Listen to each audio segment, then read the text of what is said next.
all by himself. Yo, king of the hill crew. My old lady up and left me. And guess who's stuck with the little shit dog? Damn, Con, that's tough. You sure as hell better not be letting the dog near my propane business. But Mr. Khan, won't you miss your best friend, Sir Plumber?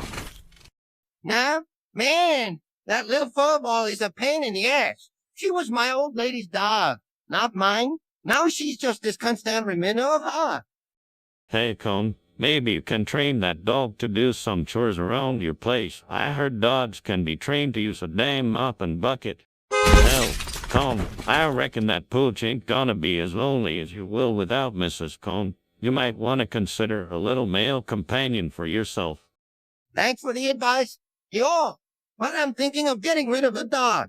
It's either that or I'll go fucking crazy with all the barking and shit. Khan, don't even think about getting rid of that dog. You need to stick it out, just like I had to when Bobby was a puppy. Yeah, Cone, you can't just ditch a pet because they're inconvenient. That's like saying fuck off to a member of your own family. Oh, hon, you'll find a new love in no time, and the dog will be the perfect companion for your bachelor days. Hell, Con, you could always take that dog to the pound. They got a bunch of assholes looking for pets over there. Cotton, no way. We don't just get rid of our problems like that. You gotta face 'em head on, man. Besides, it's a damn dog, not a used car. All right. You assholes make a good point. I'll keep the little shit dog. But damn it, I'm not happy about it. A few moments later.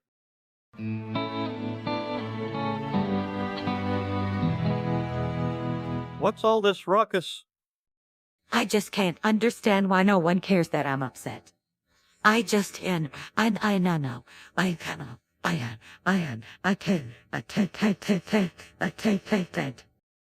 You're just being overly dramatic like usual, Peggy. Yeah, Peggy, nobody gives a rat's ass about your little feelings. Get over it. Cotton, hand me that wrench over there, will you? Got more important things to do than to console the fair sex. I don't see what the big deal is. Everyone cries sometimes. It's not like she's bleeding out of her eyes or anything. I reckon you're right, Ken, but if Hank wants to fix whatever's wrong with Peggy, I'm all for it. Maybe he can duct tape her smile back on. Duct tape. That's a novel approach, Cotton. But I think she'd need a whole roll for that waterworks factory she's got going on. You guys are just mean. Peggy, let me give you a hug. It's okay to cry sometimes. Hey, come on now. We all have our moments. Let's sit down and figure out what's really bothering you, all right? Thanks, Hank. It means a lot that you care.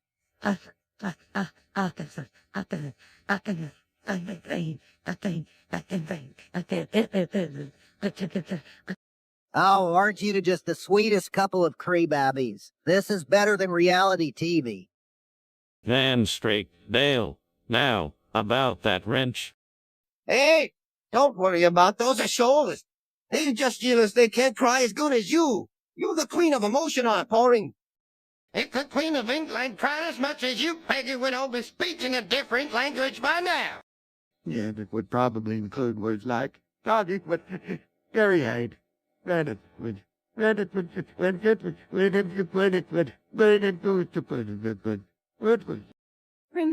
guys, it's okay to show your emotions. Peggy's just having a tough time. We should all be a little more supportive.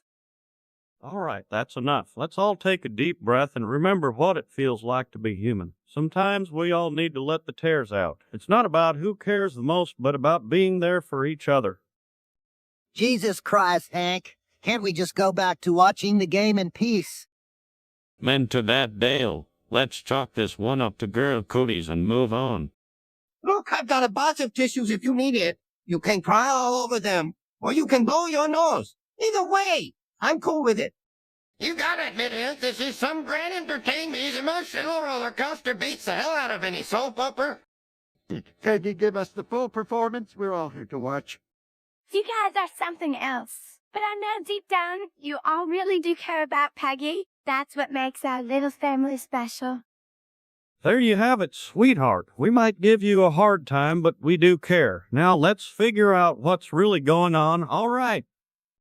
Thanks, Hank. I appreciate that. Let's get some ice cream to cheer up the mood.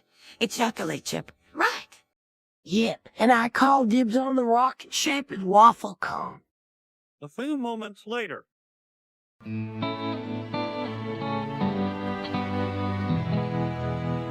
Peggy, what's got you all choked up again? It's just, sometimes I feel like I can't take any more of this damn life. Aw, Mom, you're not a pussy for feeling down. It's okay to cry. Yeah, Peggy, don't let the old man get to ya. You're stronger than that. Hell, Peggy tears are just nature's way of saying I need a break. Ain't that right, fellas? Oh, absolutely. Bonjour. Nature's little emotional safety valve and all that. Bullshit, Peggy. You was just nothing pussy. You can't handle life without crying like a baby. Rodney, that's a bit harsh. Like she can help it.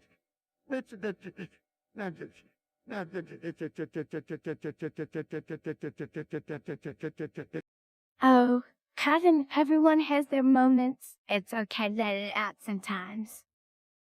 Hey, cut her some slack, would ya? She's just sensitive, that's all. Yeah, Hank, ain't no shame in a little waterworks now and then. It's the hormones, right, Con?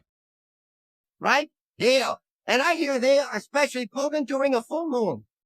Guys, I appreciate the support, but I really just need a moment to myself. Mom, we're here for you. You're not alone.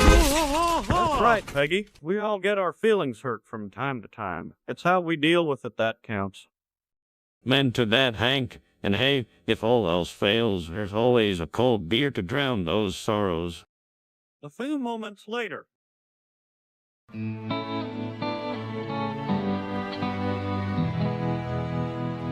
A week to avoid dealing with his problems. Cotton, what the hell are you doing?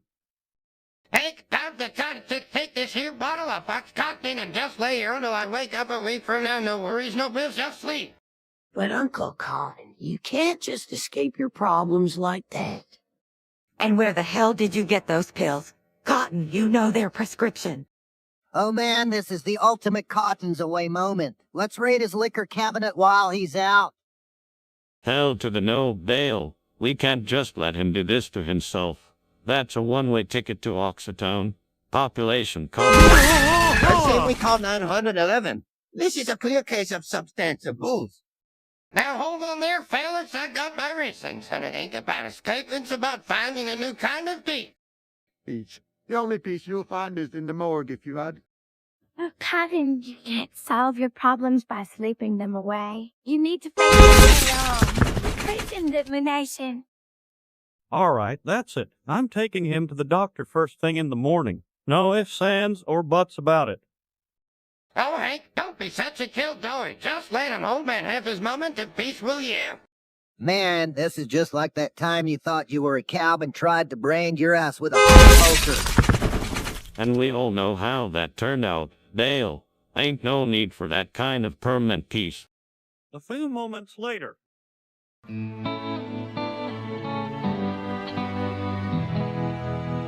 And a single mom, everyone reacts differently. Luann, you're 32, not 3020. What's this I hear about an OnlyFans? Oh, Hank, it's just a little something to make ends meet. You know, with the kids and all.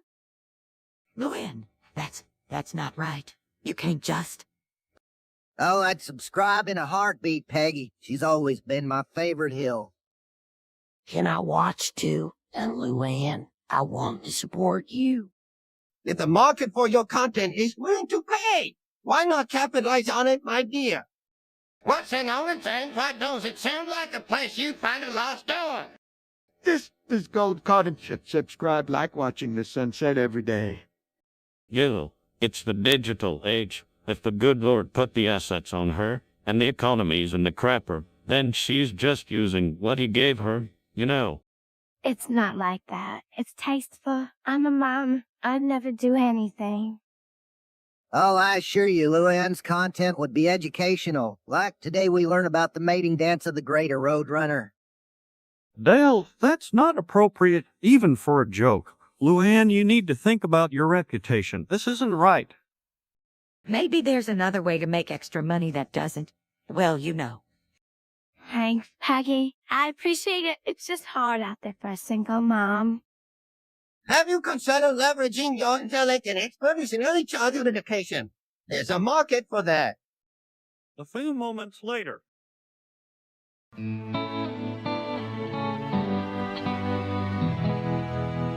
So I hear Cotton's been promoted to a greeter at Walmart. Yeah, Dad. He's like the king of the front entrance now.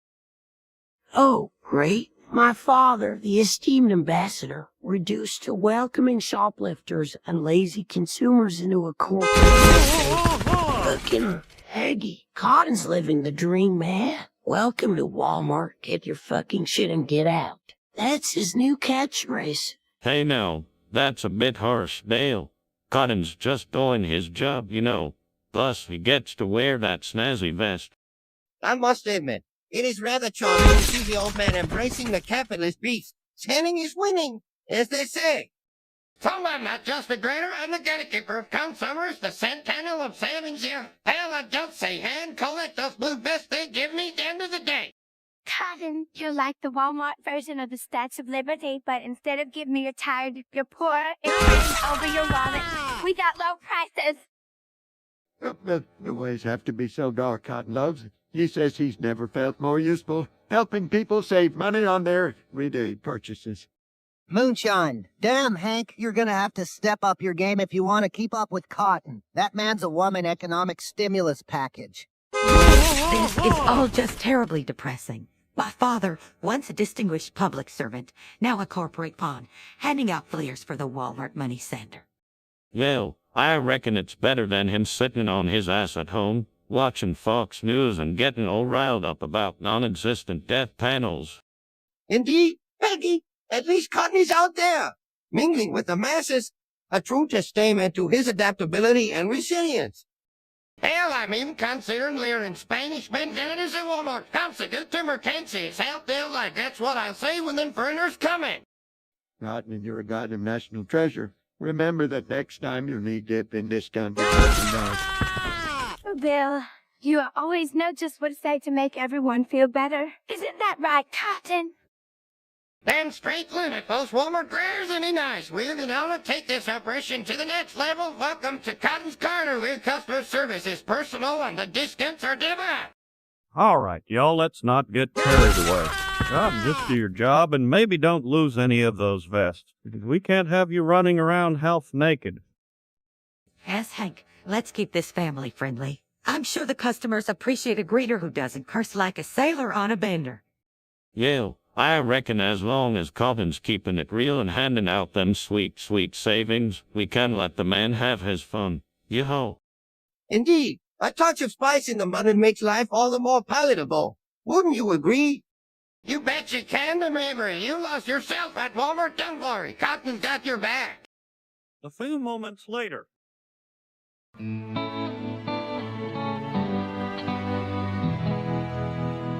Because he was bored. Hey, y'all, remember that time in the Gulf War when your old man got so bored he started humping a chair? That's a legendary story, Dad. You really do it. Hank Strickland, don't you start with those ridiculous war stories again. We've been over this. Hell yeah, I remember that like it was yesterday. Cotton man, you were a woman rodeo? Aye, partner, that old boy sure knew how to bust loose from the chaps of monotony. I find it highly improbable that your father, a man of such distinguished military service, would engage in such juvenile antics. Fucking a tangled part of fucking chair, don't you understand? It was boring as hell over there. I needed to keep my mind occupied. You know, Cotton could bang a chair, maybe. He could have inspired a whole new line of military furniture. The Cotton Share collection. Oh, Bill, that's hilarious. Maybe it could come with little straps and a vibrating cushion for extra realism. Now, y'all, that's enough out of all of you. Your mother's looking me like I've got 3 heads. It's not funny, Hank. You're embarrassing the children. Peggy, lighten up. It's just a bit of fun. Besides, it's not like Cotton's the only one who's ever, well, you know. Yes, sir. Libolska, in times of existential ennui, one must adapt the means of self-entertainment to suit the environment. Chair or no chair? It's a tarnish on the family honor. Hank, you expect me to explain this to my clients?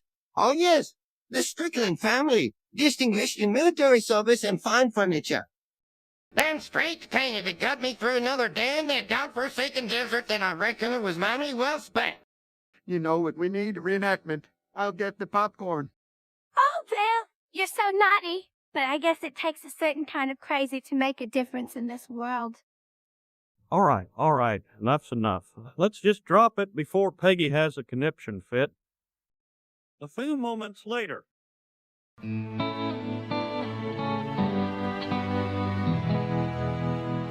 Hey, y'all, check it out. They're remodeling the Dairymaid. Now you can get a sluice show and a footlong Winnie under one roof. That's what she said. Dad, that's not funny. Really? You find that amusing? Oh, Peggy thinks she's so high and mighty, always putting on airs. What in the hell is she doing now?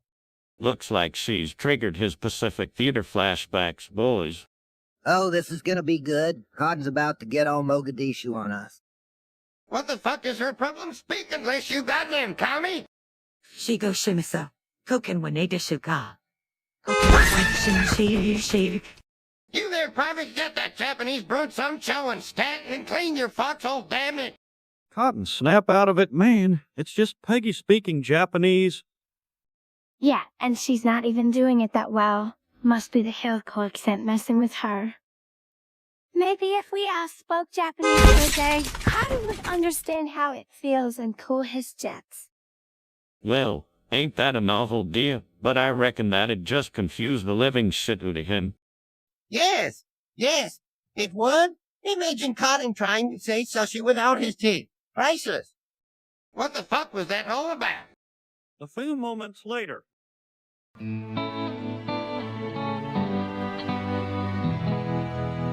During a bingo game at the local Fuhao. All right, Dale, what's this about you and the ath?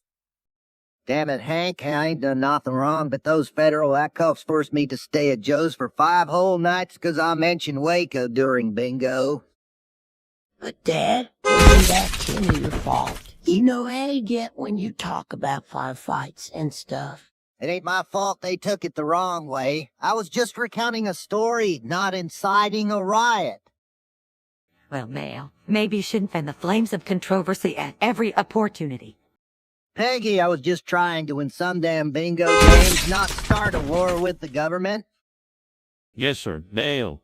We were just exercising your right to assemble and discuss historical events. The Matt boys overstepped their bounds.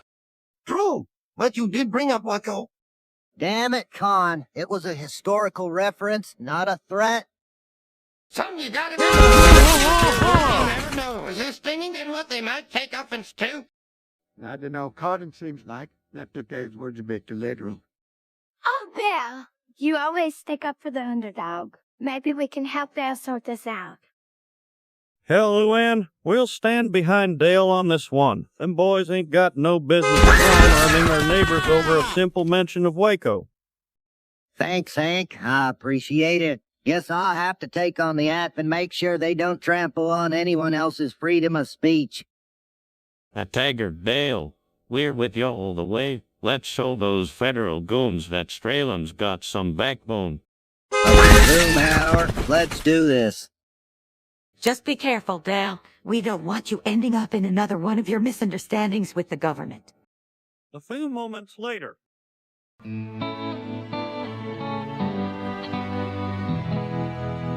Hey, everyone, what's all this commotion about? Oh, hey, Dad, that's what Ken showed me in his room. Yeah, he's got these amazing adult toys. They're so cool, Dale. Adult toys. Bobby, you little shit, where did you see those? In Con's room. Under his bed. He calls them magic wands. Magic wands, huh? I always thought Con was into regular old wands. You know, the ones with pointy hats and beards. Hey, they're not just toys. They're high-quality creature objects.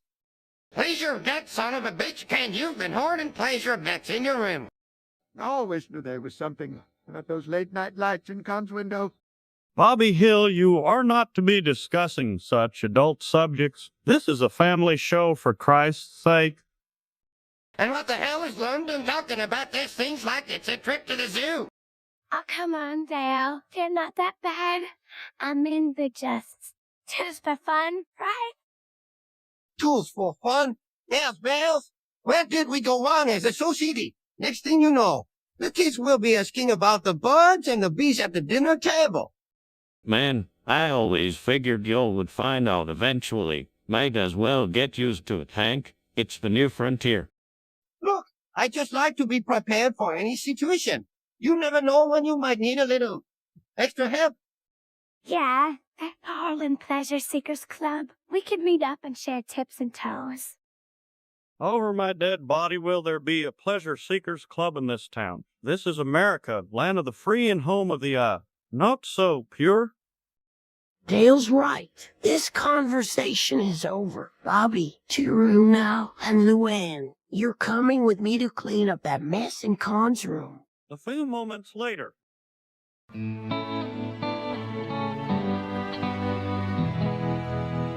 Fuck me sideways. They're putting it in live streams now. That's it. I'm declaring war on those motherfuckers.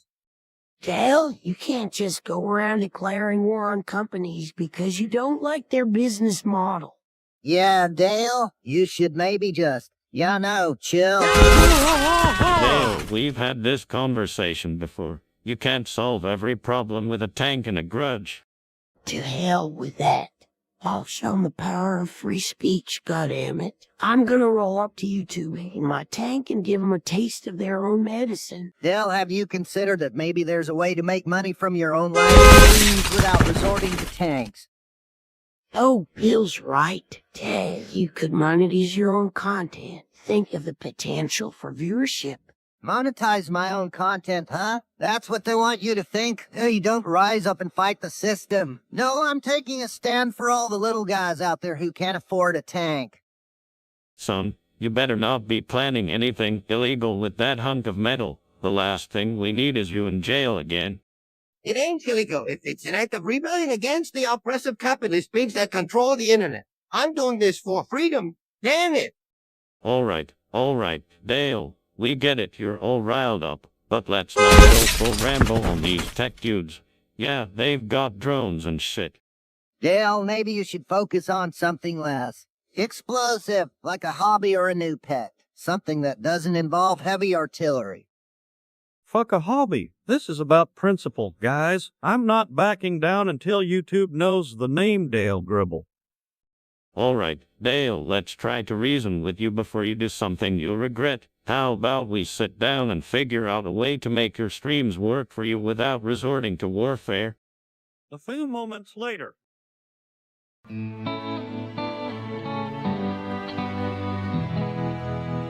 But not to anyone else. Hey, everyone. I just wanted to clear up any confusion. I am married to Hank. Not to Bill, Dale, or anyone else. I tell me to, well, you. That's my wife, you betcha. Now, who's gonna buy me a beer for putting up with this every day? Dad, can I have $5 for some comic books? $5, man, that's like a whole pack of cigarettes and a pint of whiskey. Meant to that, Dale, but hey, Peggy, you sure don't want to file for joint custody of the TV remote. I must say, your matrimonial honesty is most refreshing. My sis Peggy Hill. It is a rare quality in this day and age. Hell, I thought that was fucking obvious. Everybody knows Peggy's hitching to that damn Hank. Yeah, what about all those times you said she was your wife, Godin? Oh, that was just a figure of speech, Bill. You know, brotherly love and all that jazz. Speaking of which, I hereby declare Peggy off the market, boys. She's my sister. In dialogue, you know. Can we please not turn this into a debate about my marital status every time someone asks? Just as Chris on a pogo stick. Amen, sister. Let's just enjoy the day and keep it simple like our lives. Oh, I just love it when y'all talk about your feelings. It's like a mini soap opera right here in ARLEN. A few moments later.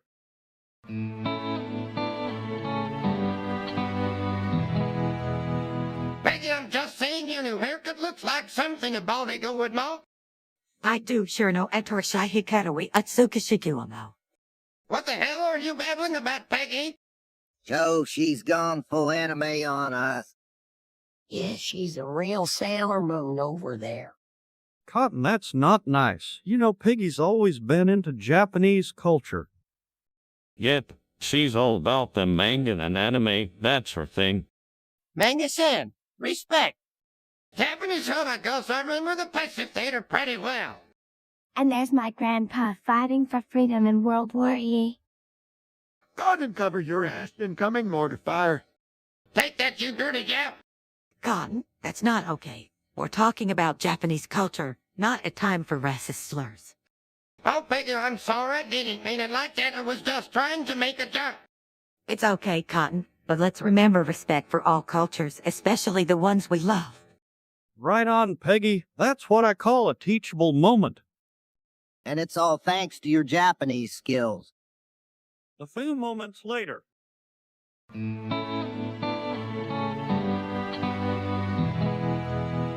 Hey, Bob, what's that strange noise coming from the hills back here? That's Dale's latest invention, a propane-powered nuke. He's gonna stop underdog from happening by blowing up Mountain Butt. Now, what on earth are you doing with a homemade nuke? That's dangerous. Don't worry, Peggy. Just a propane-powered model. It'll create a massive explosion and obliterate the underground without any real harm. Hellion, let's blow something up, oh. This is madness. Dale, you can't just play with nukes like they're toys. I told you, Dale, you should have been as tanks. Look at that thing, though. As much as I hate to admit it, Dale, that's actually kind of brilliant. The propane-powered nuke, who'd have thunk it? Oh my stars, Dale. You can't just throw that down Mountainbot and expect everything to be fine. All right, that's enough. No one's throwing anything down Mountainbot. Dale, you're coming inside. Now. Hank, just give me a minute. I need to watch my masterpiece assemble the Undertakers. Yeah, we got it, Dale. Time to put that thing to bed before the F shows up and we all end up in a world of hurt.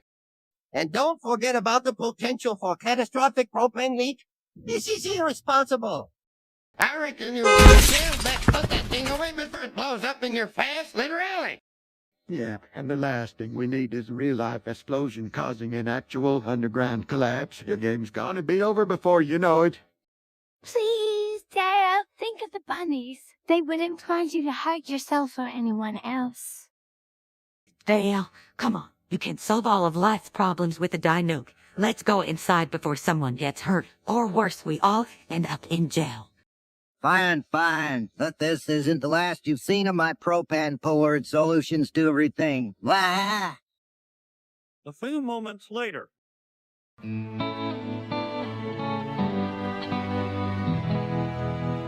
What in tarnation is going here? I was just explaining to Lynn how the sensational Fakey Beast works. Yeah, Hank. I picked one up at the store and it looked pretty fun. I thought maybe you and Peggy might like one. You bought adult toys at the store. Oh, and how could you bring such filth into our family's lives? Hey, Hank, isn't it a little hypocritical considering your collection of the world's most realistic dolls? I think Peggy might have a few surprises up her sleeve, if you catch my drift. What the fuck are you talking about? Bill, you and your damn dolls. All right. Let's all take a deep breath here. It's not like Lewin is the first person to ever know about these kinds of toys. In my culture, we have a saying, one in dog. Check it out. Work with these toys. I think stimulated to activate might be more appropriate. Damn it, this is Arlen, Texas. We don't talk about such things, especially not with the family. Oh, come on, Hank. Knowledge is power. And speaking of power, I have always wondered how that me Gaswing 3000 works. Yeah, it's pretty educational. Like a science experiment in a box. It's Educational my ass. This is the last time I'm stepping foot in that store. Next thing you know, we'll be discussing how to use them. Well, it's not like I was gonna just hand them to you guys without explaining. Sheesh. We're running. This is what grandkids are for. You'll need to lighten up. It's not the end of the world. Besides, Hank, you're not exactly one to throw stones. All right, you got me there. But let's just drop it, all right? A few moments later.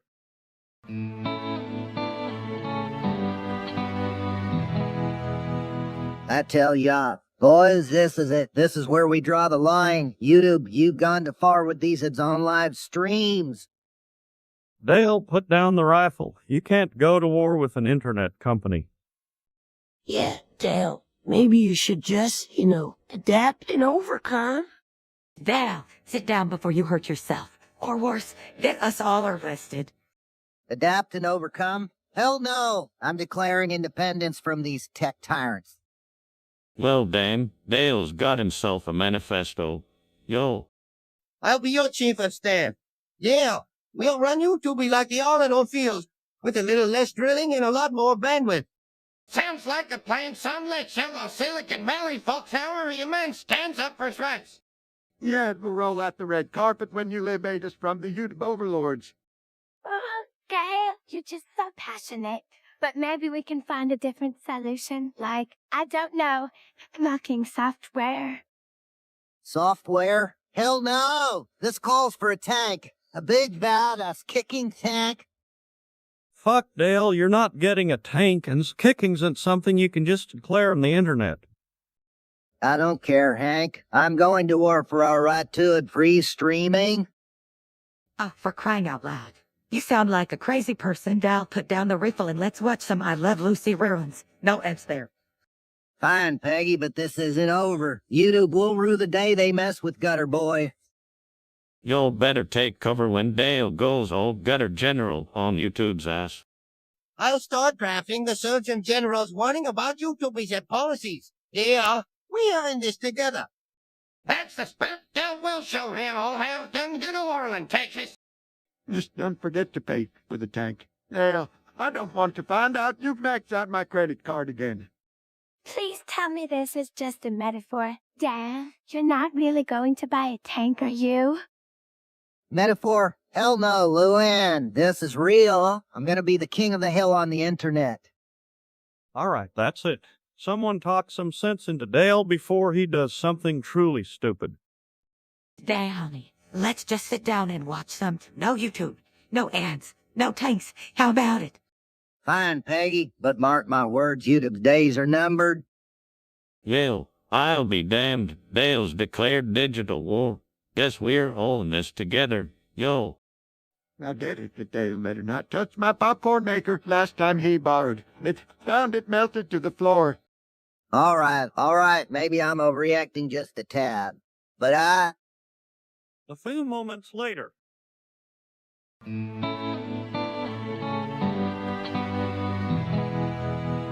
But has been having an affair with Con for the past year. has been having an affair with Con for the past year. Guys, I need to tell you something. This better be good, Peggy. You've got us all sitting here. Yeah, what? It's about my marriage and Bill, Dale, Boomhooer Con. I've been seagun for over a year now. You and Con, damn, girl, that's some exotic curry you've been cooking.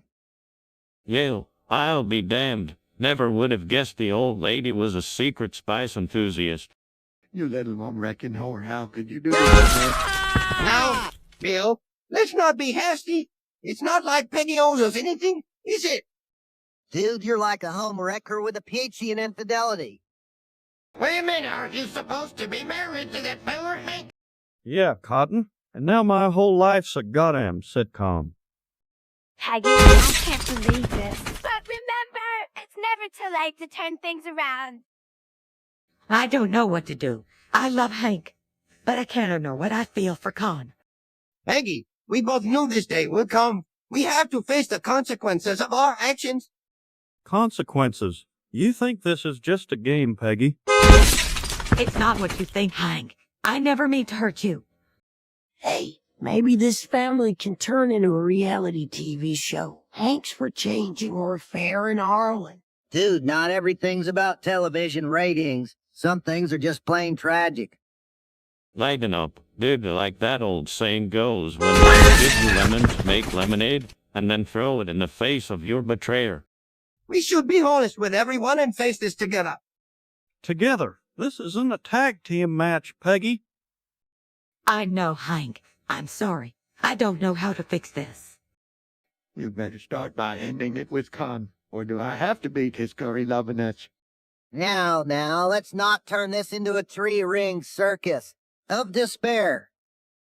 Well, sugar, it's time to put that bullseye back on your heart where it belongs. You better stand up for yourself, son. This isn't a ride at the county fair. Remember, no matter what, family is important. And find a way back to each other. Hank, let's try to make things right for all of us. A few moments later. For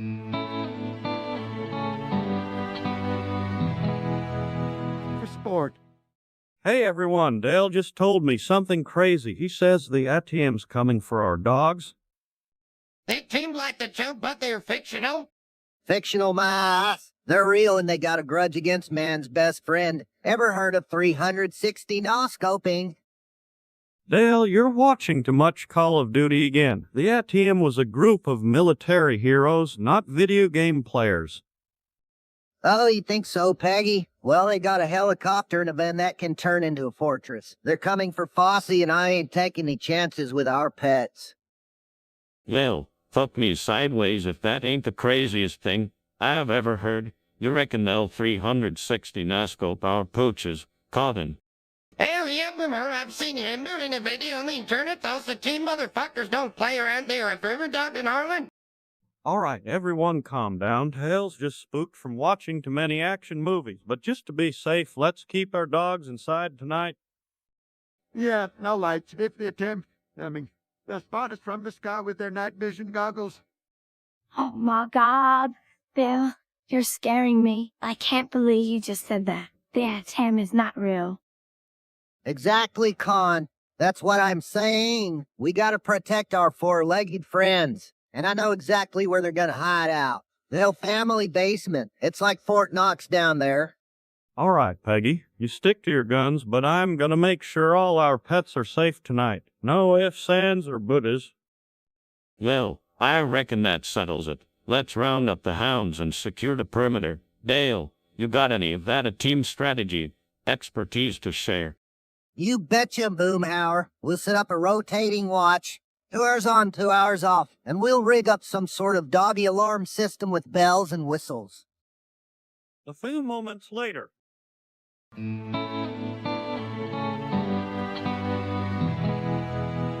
But Hank tries to act normal. Hey there, kiddos. What's all this commotion about?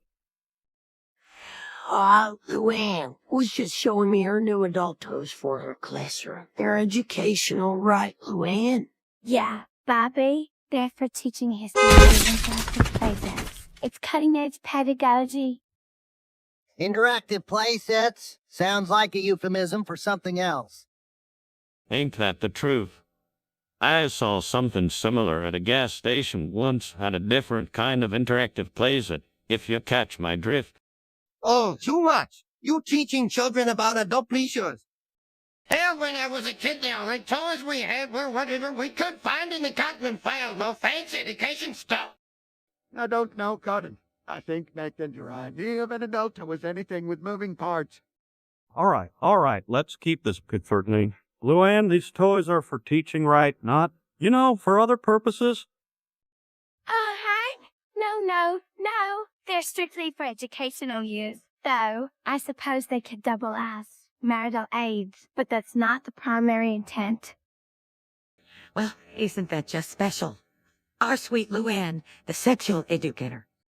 Peggy, you're gonna give the kid an idea. Speaking of which, what's this about doubling as marital aids? Just a figure of speech, Dale. Calm down. Yeah, Dale, chill out. It's not like we're talking about real toys. Real adult toil. I've got a whole collection, Bobby. Been collecting since Benny Egat. Dale, for Christ's sake, this is a family show. Let's focus on the educational aspect, shall we?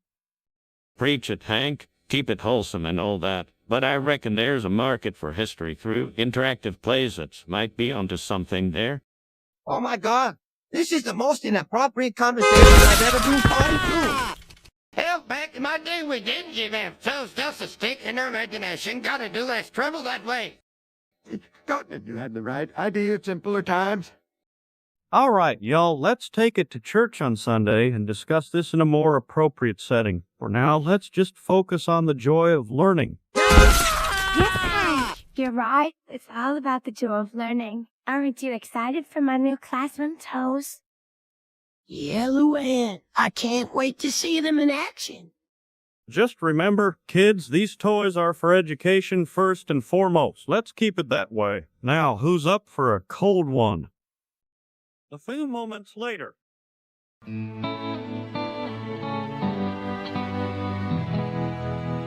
But not Cotton or Con. Oh, this is getting ridiculous. I'm married to Hank, Bill, Dale, and Boomer. Now can we please put this whole thing to rest?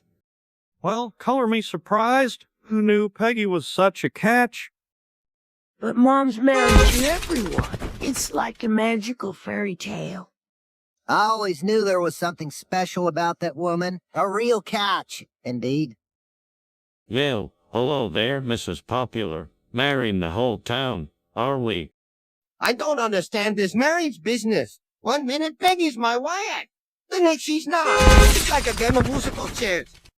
God damn it, Peggy, you ain't never been my wife, and you never will be. There's a goddamn guilty hit. Wait a minute. I thought I was the only one. Damn it, Peggy, you're playing with emotions here, man. No, Bill, Dale, Boomer, and Hank know the truth. The rest of you, not so much. It's not a joke. Cotton, and it's not a business. Cotton. Hey, Cotton, how about we go fishing? It'll take your mind off this whole marriage kerfuffle. Fishing ain't gonna fit this damn Peggy's mess with the rum. Oh, took this time? Oh, I know what we can do. We can have a big wedding, invite everyone, and make it legal. Oh, Con, that would be hilarious. Imagine Peggy marrying all of ARLEN. All right, that's enough. Let's call it a day, folks. We're not getting anywhere with this. Yeah, Hank, let's just drop it before Peggy decides to marry us for arguing about it. For the last time, I am only legally married to Hank. The rest of you need to get a grip on reality. Now, if you'll excuse me, I have to go plan our anniversary dinner with Hank. A few moments later.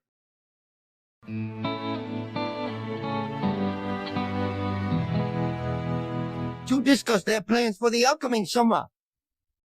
All right, y'all, what's this about in Pleasure Seekers Club?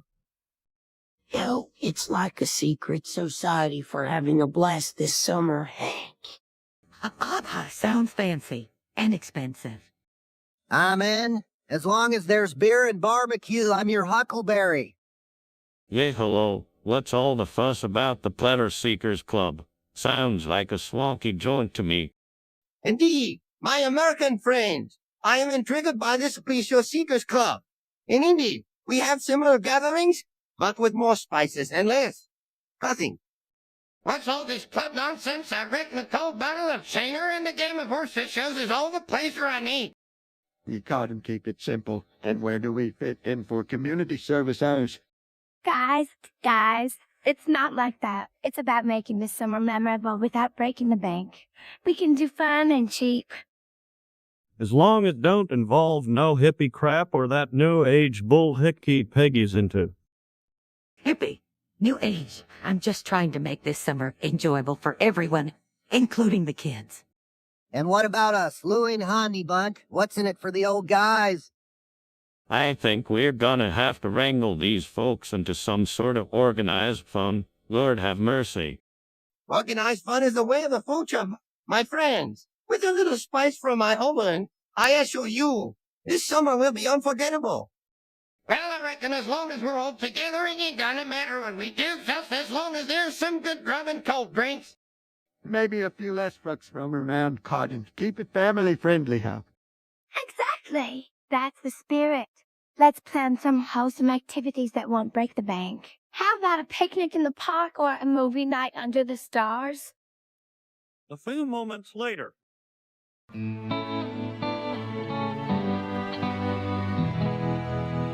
Again, because he's upset about something that happened at the bowling alley. All right, Dale, what's got your panties in a bunch this time? Fucking Hank, I went to the bowling league tonight and some asshole left me with 3 consecutive splits. 3 fucking splits in a row, Hank. It's like they want me to in UK, France all over again. Dale, you didn't actually drop an atom bomb on France, did you? Hell no, Bobby. But if I could, those son of a bitches in Arlington would have had a real reason to regret messing with the giant. Today you need to calm down. It was just a game of bowling. You can't solve all your problems by threatening to start World War A. Easier said than done, Peggy. Every time I roll the ball down that alley, I relive the horror of the day. It's like those bastards are just waiting for me to lose my cool again. All right, Dale, let's not get all apocalyptic on bowling. You had a rough game, but there's no call for nuclear threats, man. I don't understand why you even played. Dale, you always complain about the outcome. Because it's the only way I can feel like a real American hero again, Con. At least until I get my next military discount. Fucking it, Dale, stick to what you were good at, like ruining burgers and scaring the living shit out of us with your wolf stories. This is virtual reality this time. You can lie about all your nuclear fantasies without leaving the basement. Oh, Dale, you know we love you, but maybe it's time to find a new hobby that doesn't involve bowling or nuking countries. How about knitting or something? Knitting? Hell no, Luann. The only thing I'm knitting is a noose for that son of a bitch bowling ball that screwed me over tonight. All right, Dale, let's get you some ice cream. Maybe that'll cheer you up and take your mind off those splits. Ice cream, huh? You know what they say, a spoonful of sugar helps the atomic bomb go down. Thanks, Hank. A few moments later.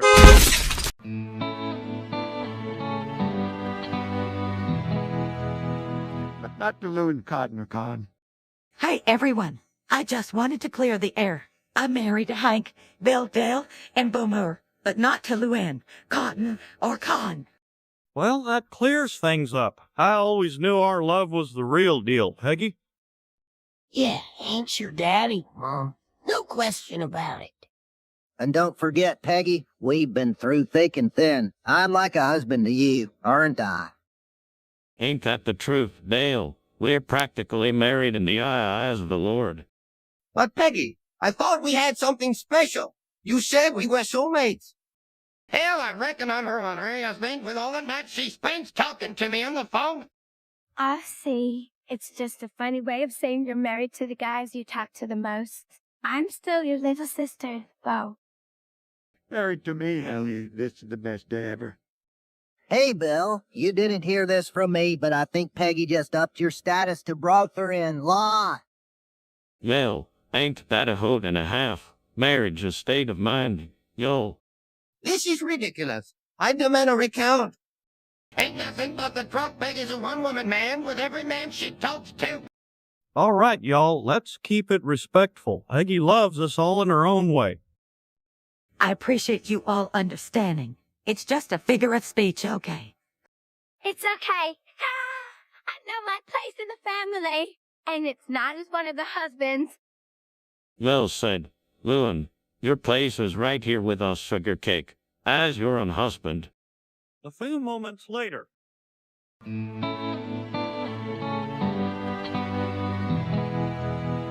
All right, y'all, what's this about an ARLEN Pleasure Seekers Club? Sounds like something that'd get Cotton's pant legs in a twist. Oh, it's not what you think, Hank. It's about enjoying life. You know, pleasure. Like, sitting on the couch and watching the game. I'm not sure I'm comfortable with this. First you've got Dal and Boomer making a club about drinking. Now you're talking about pleasure. What does that even entail? Hey, the drinks, Lot Society is a respectable establishment. And besides, if there's gonna be a club for Finn to enjoy, where do I sign up? You bet your partner, as long as it don't involve no crafting aerobics, I'm all in. What's the mission of this here Pleasure Seekers Club?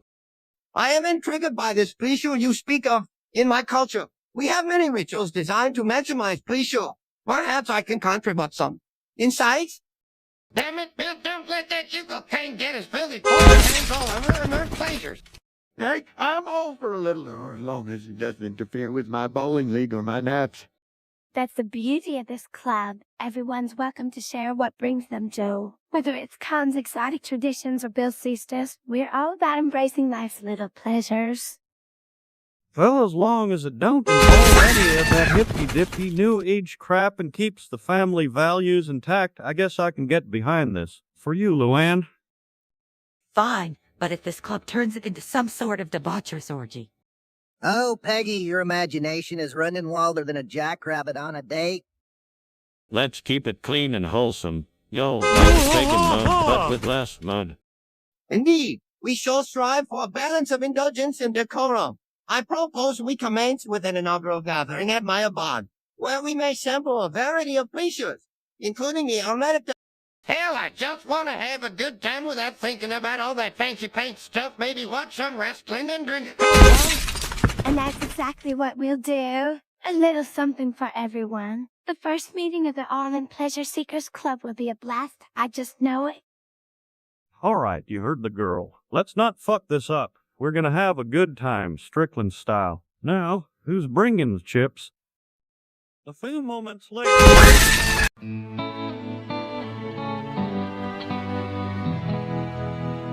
Bobby wants a dirt bike. Peggy is upset about something. Moonhill is being laid back as usual, and Loon is dating someone new.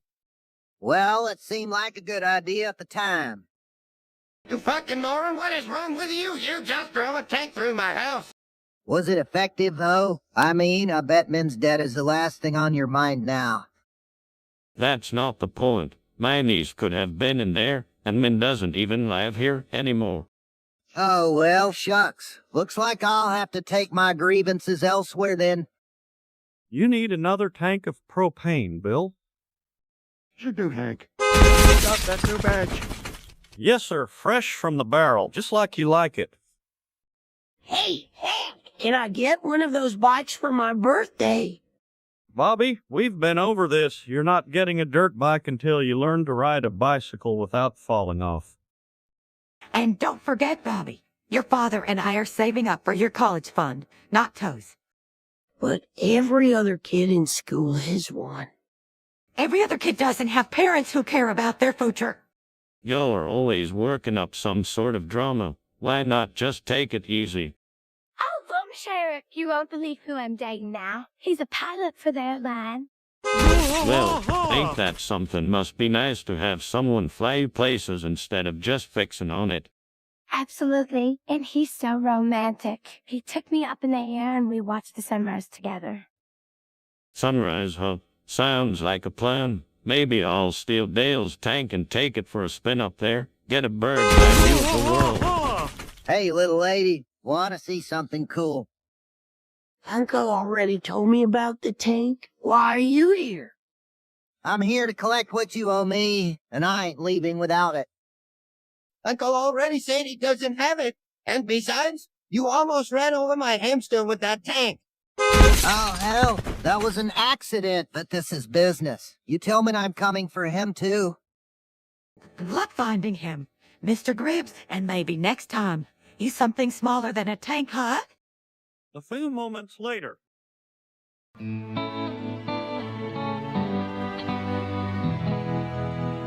At her house, which ends up being a disaster as everyone argues about what constitutes pleasure.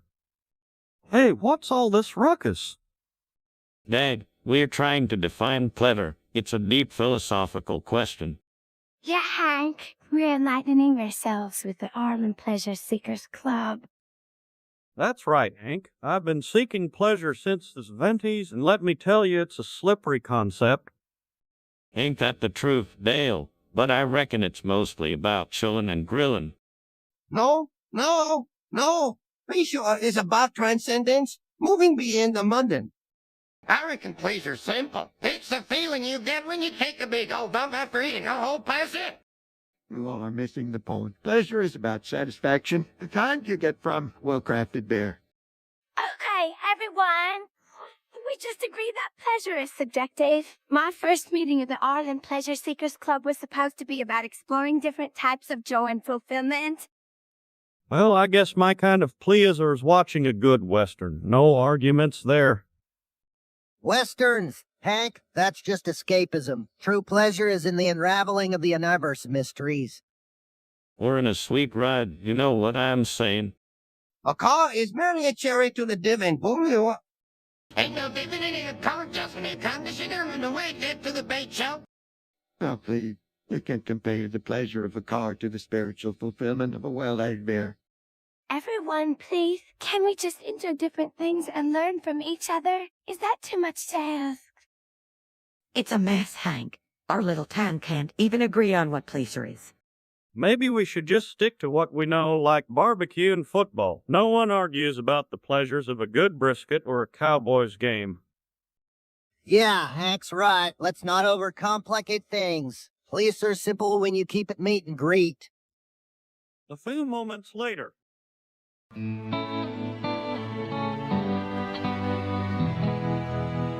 All right, y'all. That's enough of that. Bobby's our son, and he deserves respect. Yeah, Hank's right. We don't talk about Bobby like that in this house. Well, it's true, though. That kid's a walking, talking pizza with eyes. Ain't that the God's honest truth? In a perfect world, my American friend. Yes, but we must face facts with the kindness of a gentle giant. Yet the clarity of an eagle. Bobby is a challenge. I never understood the fuss about the boy. He's just a regular kid. To me, a regular, disgusting, obnoxious, fucking fat little dipshit friggin' kid. Hey, that's my future wife you're talking about, Cotton. Well, that's not very nice. He is sweet and kind, even if he is a little right. All right, that's enough. We're going to treat Bobby with the respect he deserves, or we'll have a serious talk about character around here. Hank, you're making it all awkward. Can't we just laugh at the kid's misfortune? I mean, he's never even been on a date. Classic. Now, that's it. We are not laughing at Bobby's misfortunes. We support each other in this family. Remember. Well, I reckon there's a bit of Bobby in all of us. Ain't that right, fellas? Indeed, my eccentric American friend. We all have our shortcomings, but let us band together as a brotherhood of all and should and help you, Bobby, navigate this treacherous journey we call life. Brother, with my son, just glad he and Muck could hang through the short straw on that one. Damn straight, Cotton. But we're sticking together as a family, and that includes Bobby and the discussion. A few moments later.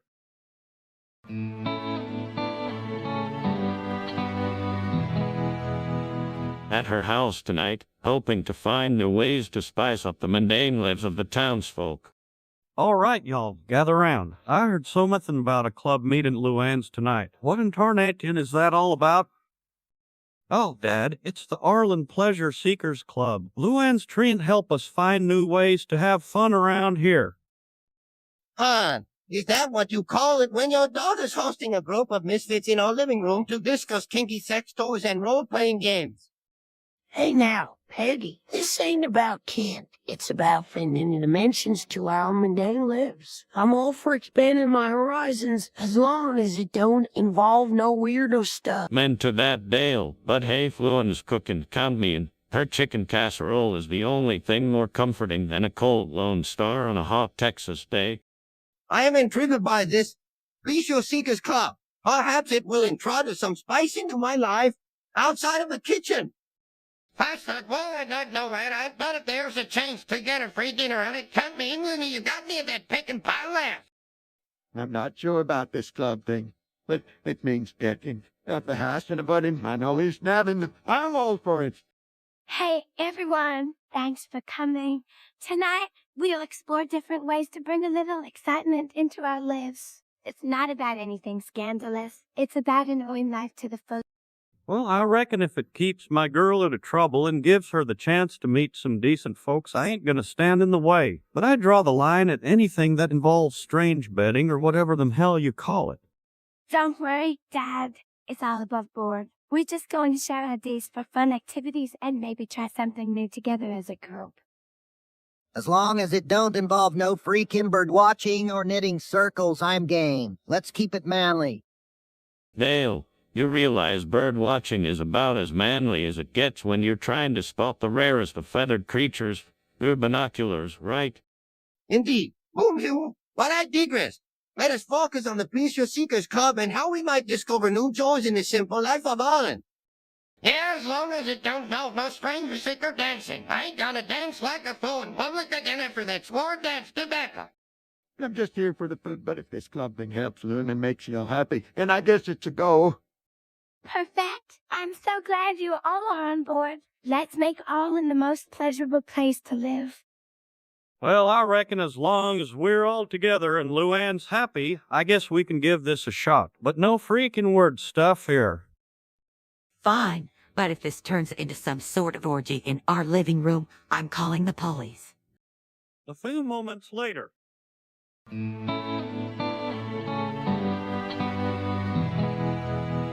Hey, Cotton, you okay there? Looks like someone took a bite out of your jeans. Damn it, Hank was told my shins I was having thoughts for her any day. Maybe it was the Tooth Fairy, Grandpa. He's always looking for shiny things to trade for teeth. Bobby, that's not even close to how the Tooth Fairy works, and she doesn't steal from the dead.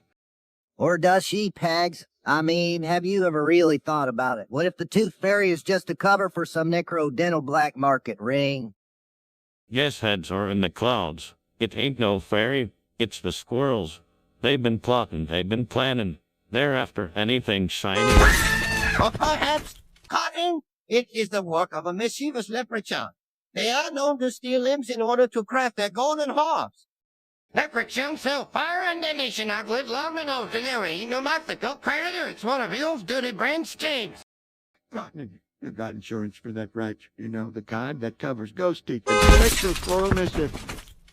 Cotton, I can sew some new fabric over the holes. Maybe even make them look intentionally cool. Like a punk rock grandpa kind of thing. All right, y'all, let's keep it focused. We need to find out who did this. It's not the time for leprechauns and punk rock grandpas. Damn straight, Hank, I won't dance. There's no fairy tales. Let's shake the tree and see if any little varmints fall out. Shake the tree. Man, that's a good idea. We could use a squirrel shake hoop around here. Maybe even find some hidden acorns.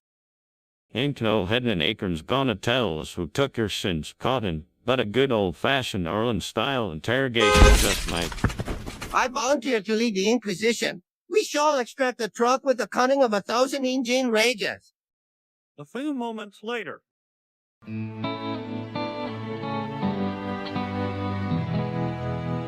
To discuss plans for their first outing. All right, y'all, what's this about? Some pleasure-seeking club? Oh, it's a new thing, Dad. We're gonna have fun and adventure, like the explorers of old. I thought you were just going to sit around and knit or something. Nah, Peggy, this club is about living life to its fullest, maybe even a little debauchery. You betcha, we're talking about kicking back, relaxing, maybe throwing some cornholes. I'm in for the intellectual stimulation. Perhaps we can discuss Nietzsche or Kierkegaard. Hell, I just want to see some titties. Cotton, you dirty old man. This club is about unity and togetherness. Everyone, settle down. This is the first meeting of the ARLEN Pleasure Seekers Club.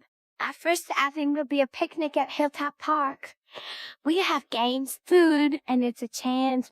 As long as we keep it decent and family-friendly, I'm all for it. Decent, family-friendly. What about a little wild oats, Hank? You're gonna stifle the spirit of adventure? Their language. This is a family club. Hey, no need to get all up in arms. We can keep it to 13 for the kiddos and push it after they hit the sack. I propose we include a philosophical discussion segment. Perhaps philosophy, the park. What about a beard man? Has that something I'd call pleasurable? Well, we can certainly consider that, Cotton. But let's not forget the main goal is to have fun and enjoy each other's company. No alcohol, but we can bring some soda or juice. Maybe some bacon snacks for me. Sure thing, Bill. We'll make it work for everyone. Luann, you're doing a great job organizing. Thank you, Hank. I just want us all to have a good time and enjoy the simple pleasures in life. Damn straight. Let's make this club one for the history books, or at least for the ARLEN Chronicles.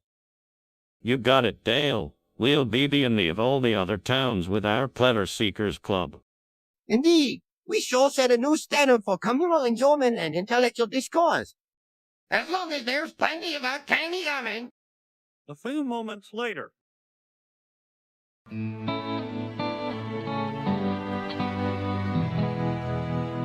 A character.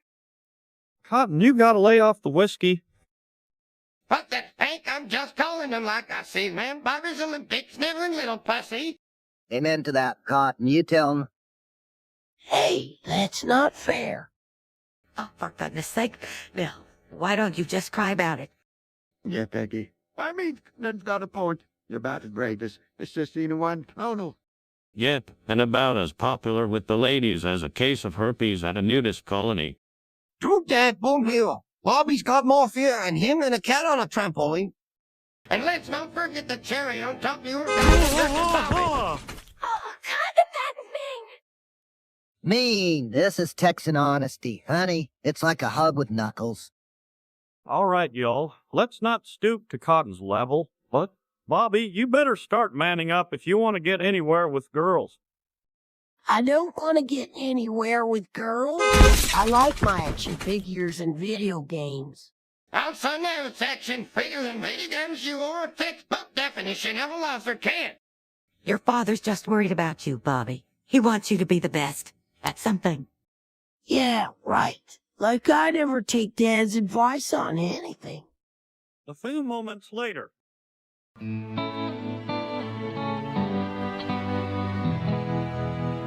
Dale's obsession. Hey, y'all, ever noticed how Dale gets fixated on the weirdest things? Yeah, like when he's all about that skeet stuff. What's up with that, Dad? Oh, it's just Dale's way of coping with his failure to be a successful rodeo cowboy. He's got to find some outlet for his competitive spirit. Hell yeah, skeet shooting's all about precision and skill. It's not my fault I'm naturally talented at it. Skeet motherfucker. All right. Enough about that. You boys ever think about setting your sights on something a tad more constructive, like building a shed or something? I prefer to engage with activities that stimulate the mind, such as chess or advanced calculus. Skeet shooting is beneath me. Ken, you may be smart, but you ain't never gonna be as smart as me when it comes to shooting out. If it was a contest being an old cat, that's a different story. You all fully need to stick to your soapbox and leave the skeet shooting to the pros like Dale here. Bill, please don't encourage Dale's obsession. It's a bit fast for the neighborhood. Hey, now, if it keeps Dale out of my hair, I say he can skeet shoot to his heart's content, just as long as he doesn't start shooting my cans in the backyard without a skin. A few moments later.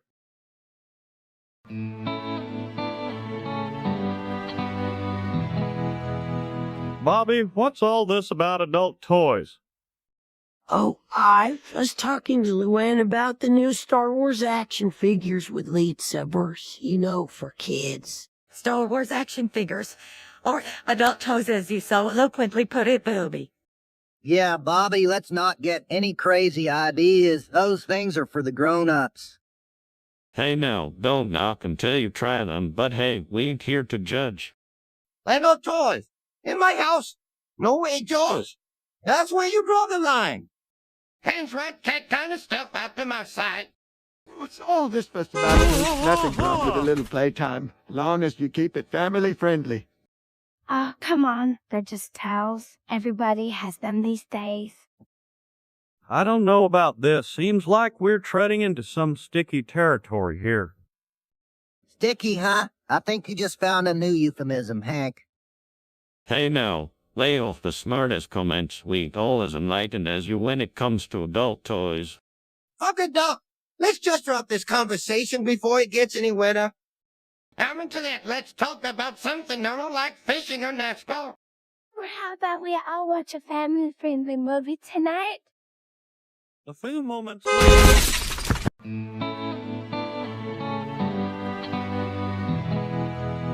All right, y'all, what in Sam Hill is the meaning of all this ruckus at 6 in the morning? Dad, it's like a metaphor for life, you know? A beautiful case that we're all a part of. And a six-pack of bird. Don't forget that, Peggy. The hangover's the least of our problems today. I'm just here for the coffee and the sweet sound of Hank's disapproval at this early hour. Hark, the omens are stirring. What is the source of their confusion? Fuck if I know, son, but it smells like Bill's corn and bad life choice. Hey, that's an expensive cologne, Cotton. You can't just throw that round carelessly. That's a chance. That's a damn good idea, Luann. Now, let's get to the bottom of this mess before Strickland shuts down Arlen Power Light again. A few moments later.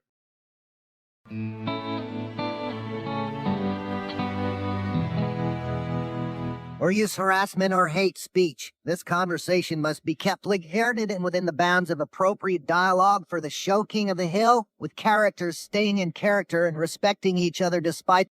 Well, I'll be damned, and sure told Bobby what he's been thinking for a while now. Oh, Cotton, you don't have to sugarcoat it for him. He knows he's a little chicken. Hey, that's not nice. Bobby, you can't be offended. It's the truth, and Cotton's just trying to toughen you up. Yep, and ain't no sugar on that truth pill he just swallowed. I must say, your grandfather's counter is refreshing. When it's about time someone told that little pussy what is it disgusting, obnoxious, fucking fat little dipshit Bergen. Cotton, you can't talk to Bobby like that. Oh, no, unlike watching the master at work. He's breaking Bobby's spirit right before our eyes. Now, y'all, let's not forget that Bobby's still our boy, even if he is a bit of a pussy. We gotta love him for who he is. Yeah, Hank, but maybe we can also encourage him to grow a spine once in a while. Hinkershill, I'm just telling it like it is. That boy needs a good kick in the pants, and if I'm the one to give it to him, so be it. You know, Cotton, if you keep this up, might just end up with a new apprentice. Bobby could learn a thing or two from the best. I'm just happy to see the family dynamic at work. It's like a reality show right here in our living room. Guys, please, let's not be so mean to Bobby. He's sensitive. Yeah, you guys are all just jerks. A few moments later.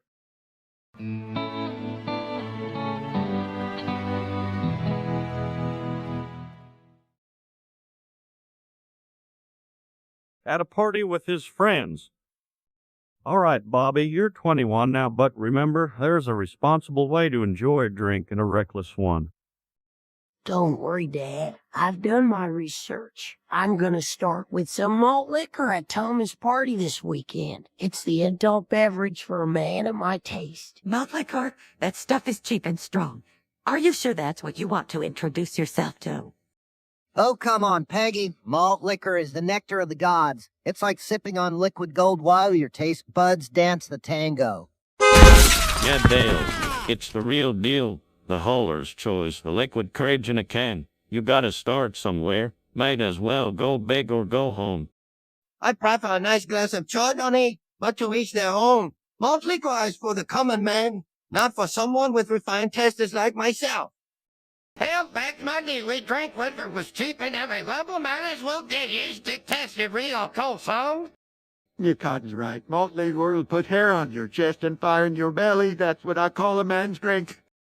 My God, you guys are all so irresponsible. Bobby, please be careful and don't let the alcohol go to your head. Oh, and don't rain on our parade. It's not like we're gonna drink the whole case in one night. We'll pace ourselves, have a good time, and maybe even tell some tall tales. A few moments later.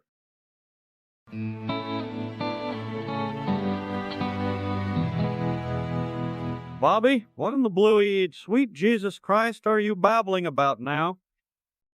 Hank, I really need that new game. It's only $80 and it has everything.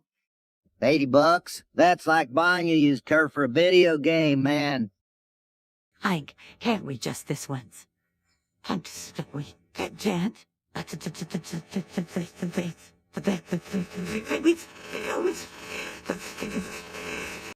This once. No way, Josephine. Boy, are you out of your fucking mind. We don't spend that kind of money on a game. Besides, Hank, remember how much time you spent with us playing Mad Dash back in the day? It was free and we had a blast. Yep, good old days. Nowadays, kids want all the bells and whistles. Costs more than a pack of cigarettes back then. Yeah, you smoke like a chimney, Bill. Watch it, Con. I was a man of my times. Besides, it down only have a card in a week now. Oh, Hank, please. It's his birthday next week, and he's been such a good boy. Birthday, well, I be damned when did I get one of those? It's a trap, Peggy. They use birthdays as an excuse to jack up the price. That game is a ticket to nowhere but video game land, and I ain't buying it. But Hank, I'll be the best son ever if you get it for me. No way, kid. You're gonna have to earn that one the old-fashioned way. Chores are a paper route, and I'm not raising your allowance just for an overpriced game. Hank, maybe he could do extra chores. Extra chores it is, but that's it. No more spoiling him rotten with expensive gadgets. Man, you're like the Grinch of video games. Yeah, Hank, remember what happened last time you went all Scrooge and Duck on us? Yeah, to break out the old toy to cheer Bobby up. What's in it, Terry? Don't start, Cotton. We're not rehashing that debate again. A few moments later.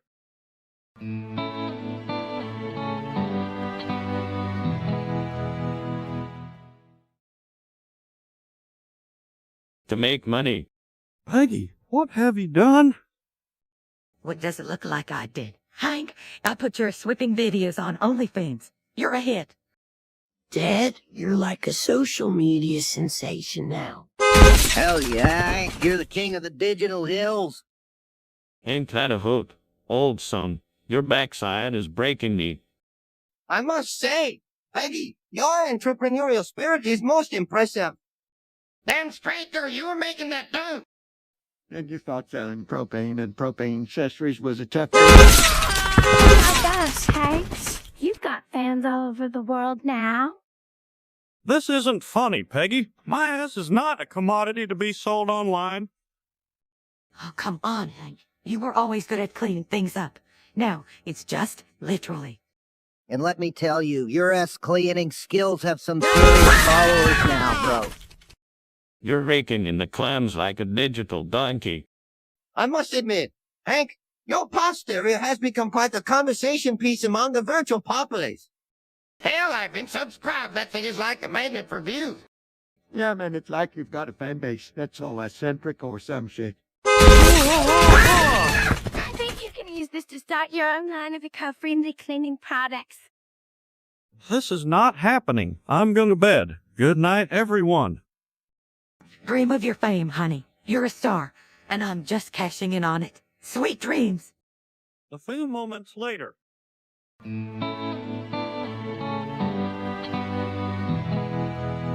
All right, y'all. What's this about a reverse industrial revolution? Oh man, Cotton's idea this time is wild. He wants to go back to the old ways, like making everything by hand.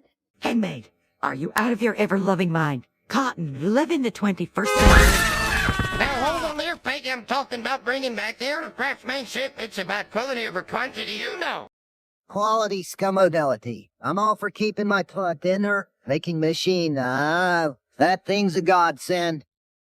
Well, I reckon there's something to be said about supporting the local economy. But what about the jobs lost in the industrial age? Oh. Industrial age? Scumidential age? We're talking about a handcrafted existence here. Artisan tonight. Yeah, we'll be the first to buy your overpriced and knit sweaters, Cotton. Ah, Cotton, that's so romantic. Imagine everything from handmade clothes to homemade meals would bring people together. Yeah, but who's gonna fix my truck when it breaks down? Bobby, you got any ideas on this? Maybe we could learn to make our own tools and parts, Hank. As if they all know how to do anything but watch Fanny Chips. Hey, we're good at something, all right. Just not handyman stuff. Cotton, Your heart's in the right place, but let's not forget progress, man. We gotta keep moving forward, not backward. Forward, backward, left, right. It's all about quality, my friends. Quality of life, quality of work, quality of everything. All right, I get it, but maybe we could start small, handmade gifts for the holidays or something. Holiday presents. Now you're talking. As long as one of those handmade presents includes a six-pack holder made out of duct tape, I'm in. Oh, Hank, you always know how to make a girl smile with your thoughtful gifts. Maybe a handcrafted beer to go with it. Cheers to progress, yo. A few moments later.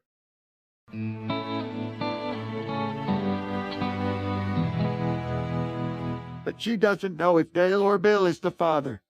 Well, I'll be damned. Luann's got a bundle of joy on the way, and it looks like she don't even know who the daddy is. Yeah, this is like a soap opera. Can we watch it with Peggy and the grandkids? Bobby Lake will make you know into the nursery for wayward babies. Fuck me sideways, I'm the dad. That's what happens when you have a one-night stand with a hot chick like you and I'm 5. Hiya, partner. If them hands was any more sideways, we'd be in a parallel universe. But seriously, Dale, that ain't how paternity works. Oh, I can tell the difference from here. It's a sticky situation. Indeed. Son of a bitch. That means there's a chance Bill could be the daddy. Damn, if that don't beat all. Hey, I ain't no deadbeat dad. If it turns out I'm the father, you can bet your sweet bippy I'll be around changing diapers and whatnot. Guys, please, this is a serious matter. I need to figure out who the father is before the baby arrives. Well, Luann, you got it into your head to sleep with both those boys. It's only fair that you find out the truth. Hell yeah, only fair. I mean, what are the odds? 2 for 1 and I get the baby. This is like getting the jackpot at the ARLEN nuclear plant casino night. Enough. We need to support Luann and help her through this. It ain't a game, Dale. Peggy's right. Let's crack this nut like the fine gentleman we are. We gotta do what's best for that little tyke. Agreed, but let's not forget, no matter who we're all here for Loon and the baby. That's what family does. Damn straight, I might be a crusty old bastard, but I don't know that. A few moments later.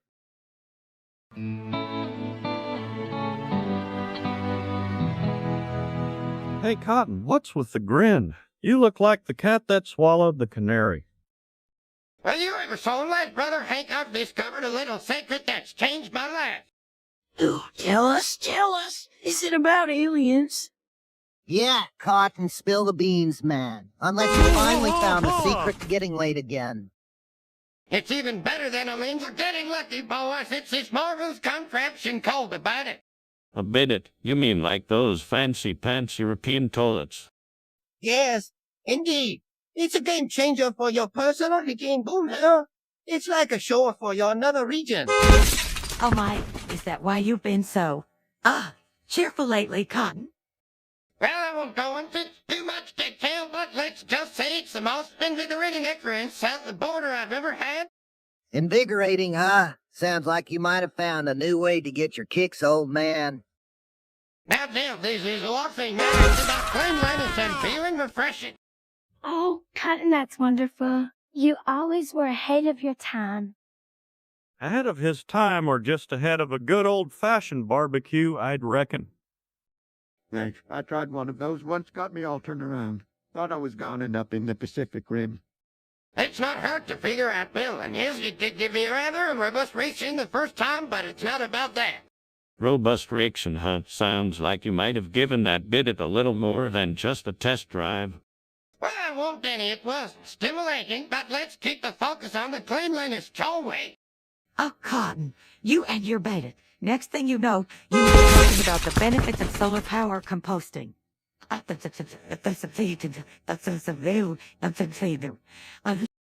Peggy, that's a bit harsh. I'm just trying to share a helpful discovery with the family. Yeah, Cod, keep it up. Maybe you'll finally clean up in more ways than one. Get it? Clean up, ha. Indeed. Yeah, a teddy bottom is a happy bottom, and a happy cotton is a rare sight to behold. A few moments later.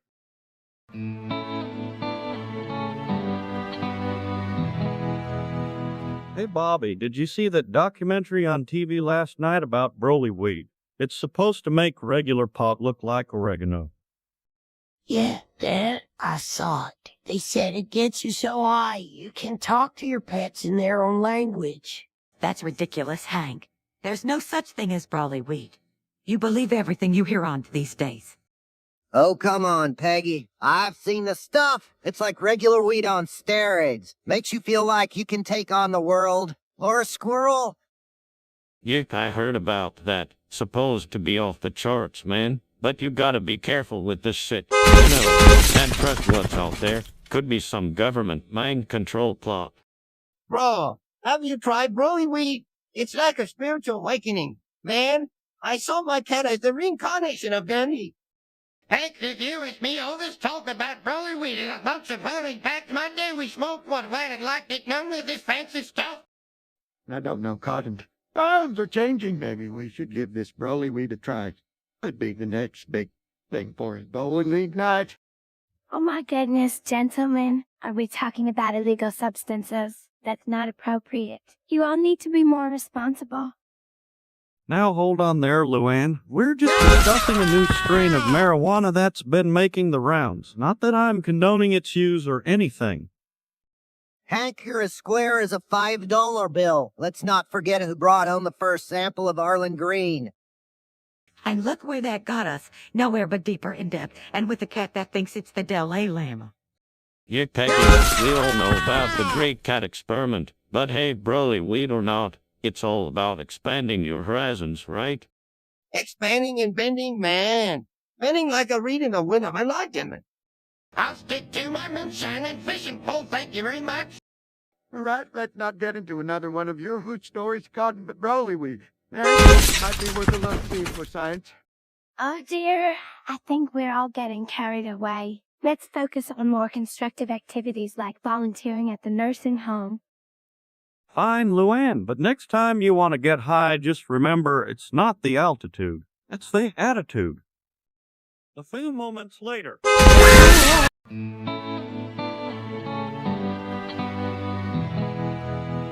Air practice at the Lug ARLEN power plant. Hey gang, you've all heard about the unfair practices at the power plant, right? It's a disgrace. They're exploiting their workers.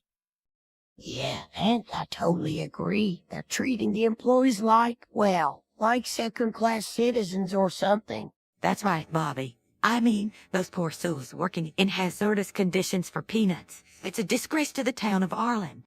Hey, speaking of disgraces, did you see my new vest? It's got like 1,000 pockets. Perfect for, observing the power plant's activities. Dale, that vest is something. But back to the matter at hand, Hank's right. We can't let those bigwigs get away with this. Agreed, my friends.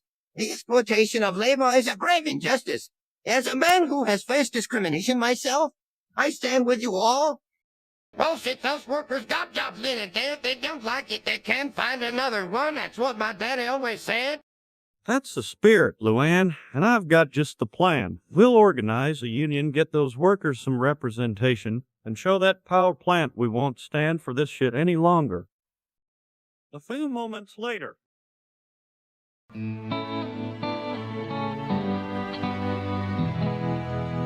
Let's return to ARLEN. Well, fuck me running if it ain't that son of a bitch, Evil Larry, back in ARLEN causing trouble again. Dad, you can't say fuck like that. Mom's gonna hear. Bobby, your mother can damn well handle the truth. Evil Larry's up to no good, and we need to stop him before he ruins another day in this good-forsaken town. Hank, I agree that Larry is a scoundrel, but what exactly has he done this time? He's back, Peggy. That's all we need to know. The man's a walking disaster wrapped in a home-and-ship tragedy. Yep, and I reckon he's got some fresh batch of nonsense up his sleeve. We gotta nip this in the bud before it spreads like a Texas wildfire. I must admit, I find Larry's antics quite entertaining. But I suppose we should put an end to his shenanigans, no? Damn right, Ken, that man's a menace to society, selling those get-rich-quick schemes to unsuspecting folks. You know what? We just ignore him. Let the son of a bitch rot in his own little world of bullshit. Oh, Bill, you know that's not the answer. We have to stand up to evil Larry, or he'll just keep on doing whatever it is he's doing.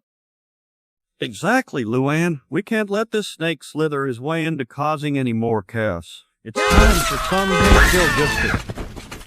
Justice, Haas. I like the sound of that. Let's round up the posse and give evil Larry a dose of his own medicine. Yeehaw! You heard the man. Yo, it's time to saddle up and kick some ass, Hank. You gonna let us into battle, or what? You better believe it, boys. We're taking down evil Larry once and for all. To get me my hat, this adventure's just beginning. A few moments later.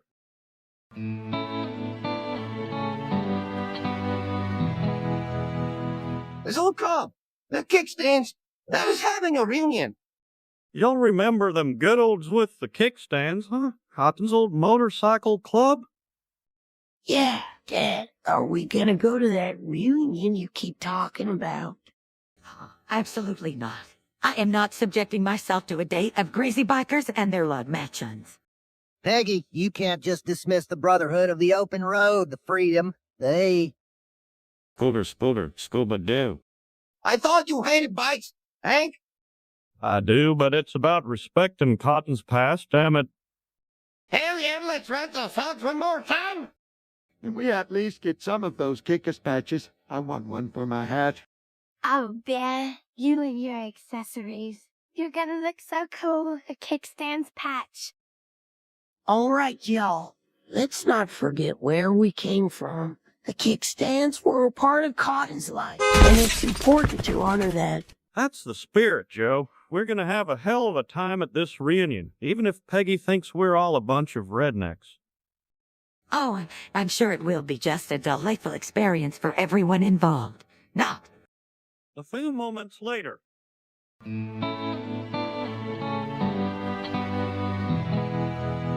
Hey Dale, you ever get the feeling that these new smart devices are just bots taking over our lives?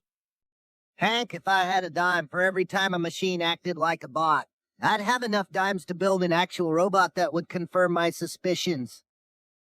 Oh, but what if those robots are already bots too? Yeah, like the bot made of other bots. Bobby, your head's gonna explode with all those what-ifs. And for the record, I don't care if the toaster is a bot or not, as long as it makes good toast. Yeah, I reckon if bot can make a mean pancake stack, then by golly, let's embrace our new cotton-picking overlords. Nonsense? As an upstanding citizen of India, I say we maintain control over these machines. We the real bosses here, not some silicon brains. Hell, if a bot can keep Bobby cold and my feet warm, sign me up for the bot revolution. Hey, don't forget about me. I'm ought to, you know. The talking head on the television, dispensing wisdom 24/7. Oh, Bill, you're not a bot. You're just really good at pretending to be one. Fuck me sideways if these bots get any smarter. They'll be writing their own dialogue and we'll be out of a job.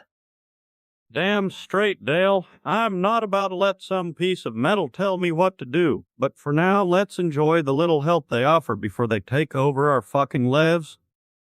Thank language. And besides, if they're gonna take over, let him. I could use a break from being the bossy pants around here. Well said, Peggy. If these bots want to run the show, let 'em. I'll be sitting back with my feet up watching the world go round. Just remember, friends, we must always keep a close eye on these bots. We cannot allow them to become too powerful or they will fuck us all sideways. Hell, if they're gonna be bossy little shits, I say we hammer the toe. I'm just gonna sit here and drink my beer in peace. Oh, Kevin, you always do have the simplest solutions to our problems. Indeed, simplicity is the key to coexisting with our bot overlords, long as they remember who's boss, us humans. Fucking Bill, us humans, for now. A few moments later.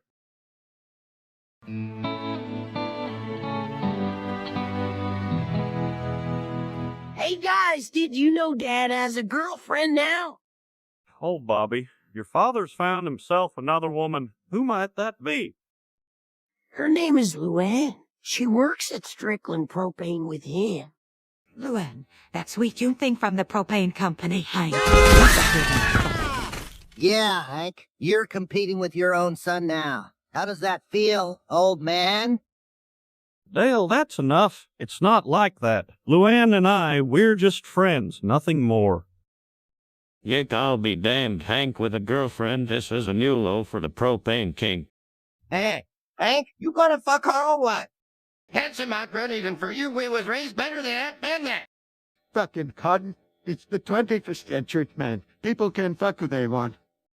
Hey, I'm right here. And no, Bill, we're not fucking yet.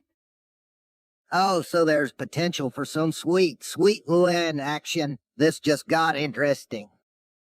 Dale, keep it down. Look, I appreciate you all being here for me, but this is serious. Luann and I are just getting to know each other. And don't forget, your son is also interested in her. This could get messy. Yeah, Mom, I like Luann. She... Fuck it, Hank. We all know you're gonna try to bang her as soon as Nancy's day off ends. Dale, that's enough. This isn't a joke to me. I care about Luann. Yick, I say you let the boy have some fun, Hank, as long as he doesn't steal your propane thrones. Hey, I don't want no part in this family drama. I came here for the barbecue, not to judge your love life. Me too, Can. Well, you all heard it here first. Hank's got a girlfriend, and she's not a bad. Peggy, I guess. Fucking Hank's got game, who knew? All right, y'all, enough joking around. This is serious business. I'm gonna treat Luann with respect, and that's final. Can we watch cartoons now? A few moments later.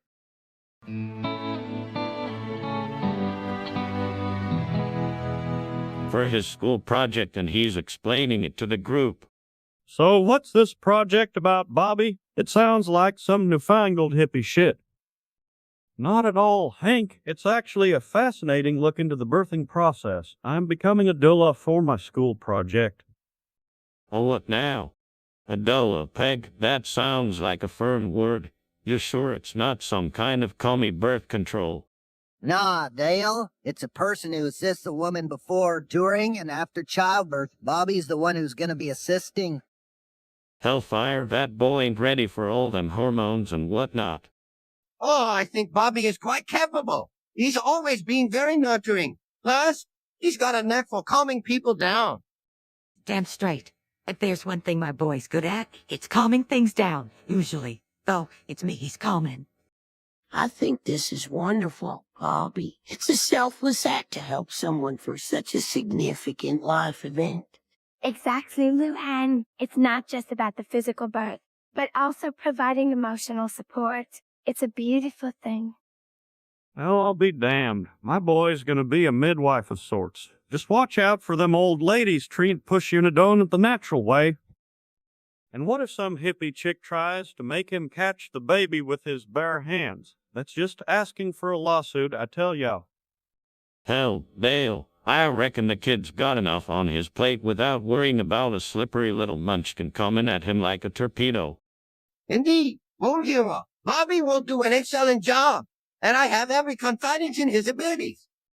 Just make sure you don't drop the soap. Son, you know how those hospital bathrooms are. Hey, this is serious business. Yo, I'm gonna be a professional dude by the end of this project. No soap jokes, please.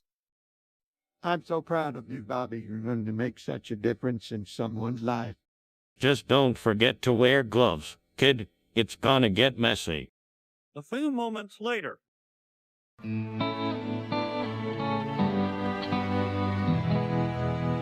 For a show at ARLEN's public access station.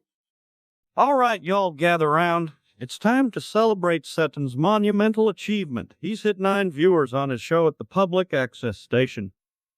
Yeah, that's my dad. The man's a sensation. That's barely a family reunion.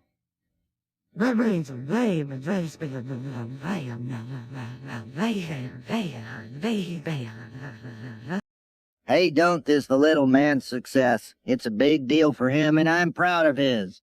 Setoness. You betcha that Sutton's a regular TV maverick, ain't he? I predict that within a year, Sutton will surpass local weather forecast accuracy. What's all this about non-listeners and other thought we were going to discuss Moneyball and traffic? A party perception. Maybe we can get him non-actual viewers this time. That'd be something. I'll bake a cake that looks just like this and it'll be the hit of the party. That's the spirit, Luann, and I'm gonna fire up the grill. We're gonna have a proper TS-sized shindig for our beloved Sutton. And maybe we can get old Joe Jack to play his washboard. That'll really bring in the crowd, fuckers. Oh, great. More of that god-awful noise. Can't we just have some normal music? Normal music. Peggy, this ain't no country club gathering. It's a hootenanny, and it's gonna be wilder than a three-legged jackrabbit.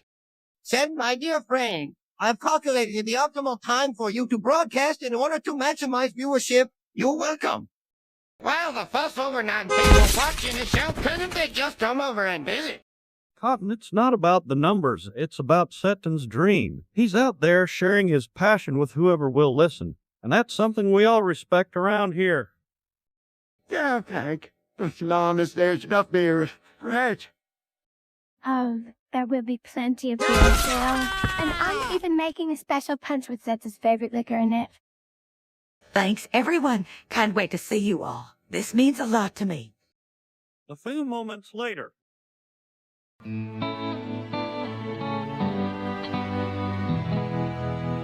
Let's go. Hey there, Peggy. What you watching? Oh, Hank, it's just a yoga instructional. I'm learning to find my center. I'm learning. It's up to the and the same space. How do you know? Say. Hey, can I get a snack, Dad? Bobby, if your mom finds her center one more time, we might just lose our house in a dimensional rift. You'll ever notice how Peggy always seems to find things? Yes, and I bet it's a direct route to Ecstasy Town. Operation Hank. I was talking about routes in town, seeing Nollaville. Go marry butt to the store for me beer. I don't get it. Why can't Peggy just stroke like a normal person? Oh, Bill, you don't understand. Peggy isn't stroking. She's orgasming. It's a whole different ballgame. Orgasming. Like the big O. Oh, for heaven's sake, Hank. Yes, it's an orgasm. And it's a natural part of yoga. Okay. A natural part of yoga? Next you'll be telling me that the Kama Sutra is just a series of poses for meditation. Yale, I reckon if you twist yourself upright, you could meditate on some mighty peculiar things. Indeed, and maybe find a little enlightenment in the process. What in Sam Hill are y'all babbling about now? It's okay, Cotton. It's just adult talk about, you know, love and stuff. All right, y'all settle down. Let's just watch the yoga together and maybe learn something new. As long as we can snack, I mean. Yeah, Hank, let's all just breathe together, inhale, exhale, and try not to think about Peggy's orgasming. A few moments later.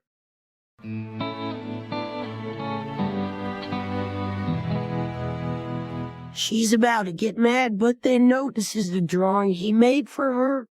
Hey there, Luann. That chair look comfortable? Yeah, Hank, but I just noticed it's got a big stain on it. Bobby must have left it there again. Oh, great. Not the chocolate pudding incident all over once. What's the matter, Luann? Can't handle a little boy genius creativity. Hey now, that's a masterpiece in the making if I ever saw one. I concur, agreeable. The abstract expressionist speaks to me on a level beyond the material plane. Well, I reckon that's just a bunch of scribbles, but hey, if it makes Bobby feel like the castle, let him be. Yeah, maybe it'll make some money once he's famous. I could use a cut being his agent. And all. It's not just the stain, guys. It's the thought that counts. Bobby actually drew this for me. Look, it's a heart with an arrow through it. He must have spent hours on it. Hey, I was going for a more abstract representation of love's pain. You know, art. Well, I suppose it is sweet in its own way. Luann, you can't be mad at him for that. No, I guess not. I'm just going to have to find a way to clean this up without ruining the art. You could always frame it and put it in the ARLEN art gallery. People love that kitsch stuff. Yeah, Dale's right. It's got character, just like Colin's moonshine jars. Now hold on there, I never got a thank you note for those, but I reckon Bobby deserves one. Indeed, the artist must be acknowledged, perhaps a small tribute to his muse. Lewin, a token of appreciation. I'll make him a cake with his drawing on it. He'll love that. Yeah, maybe some of those little candy hearts with messages on them to draw me like one of your French girls or something like that. Okay, you guys are all crazy, but I love it. Thanks for cheering me up about this. Okay, you guys are all crazy, but I love it. Thanks for cheering me up about this. The characters all nod in agreement, each with their own quirky smile, as the scene fades to the background sounds of ARLEN. A few moments later.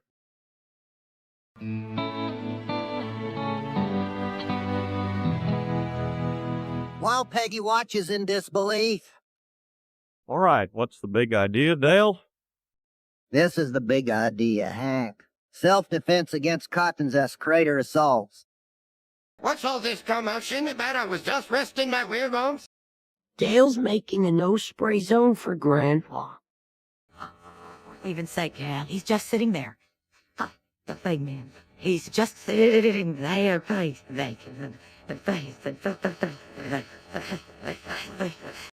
That's where you're wrong, Peggy. One of his sits could be a landmine waiting to detonate. What's all this yelling about? Is there a new sale at the mall I should know about? Just Dale trying to keep the couch VIP, sir. I've been a part of this family longer than any of you combined. And he never even thanks us for the free room and board, cheap bastard. Oh my, do we have a situation here or what? Cotton, you're not allowed on the couch, the recliner, or any piece of furniture that we actually want to sit on. A few moments later.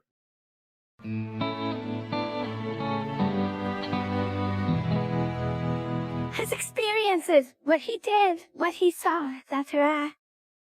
Hey, y'all, gather round. Cotton got some tales from the good old... Well, I tell you, son, back in them things were different, man. My buddies, we were even one and full of lead. Did you really kill a communist with their hands, Cotton? Hell, boys, wasn't just one. I killed so many of those commie bastards, they started calling me the Texan. That's badass, Cotton. Did you ever get into any weird situations over there? Well, one time I was tripping on us, and a bunch of goods were tossing in. It was like a psychedelic cunt, man. That shit was wild. Cotton, you didn't. Hello, Hank, I did it. I had some for the Lord back at the base. Got a medal for that day, too. The Texan and his mate that tripped the called it. Oh, Cotton, you really should talk to a therapist about those experiences. It's not healthy to glorify war. Damn it, Peggy, it's history, and I was telling it like it was you gotta roll with the punches, or in my case, the Pretty Sevens. Hey now, Cotton, you ain't the only one who's seen some action. We all got our stories. Yeah, and speaking of action, I also flew a bump with my teeth while reciting the Torah backwards. True story. Damn kid, that's impressive, but you ain't got nothing on the Texan. And we focus on Cotton and war stories. Thought some of those were movies to grill tonight. Bill, you know how Cotton gets when he starts reminiscing. It's like he relives every moment. Man, I wish I had been there. Sounds like it was one wild ride. Hell yes, Dale got it a little. That's what I told my mama when I told her. She cried for a year. Cotton, you sure know how to make light of serious stuff. But hey, we appreciate the stories that remind us of the sacrifices made. Sacrifices, hell, I never sacrificed nothing but a few commies and a couple of brain cells, all in a day's work for the Texan. A few moments later.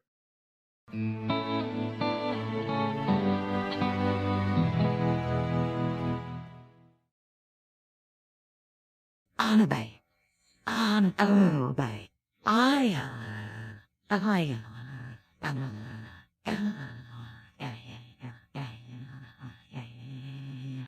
Luann, you're selling your farts and bathwater on eBay. That ain't right. Oh, wow. You're rich, Luann. How much did you make? Richard, our daughter is peddling her bodily functions on the internet. This is disgraceful. A few moments later. An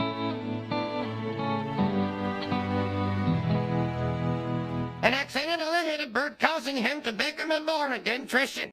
Hey, y'all ever hear that story about your old man and the bird? No way. That's a legend in Hankland. Caught using his, personal bat on a birdie. Hank, you better not be telling this again. It's bad enough we live next door to that loony bin. Man, I heard that story. Cotton said it was a sign from God or something, right, Cotton?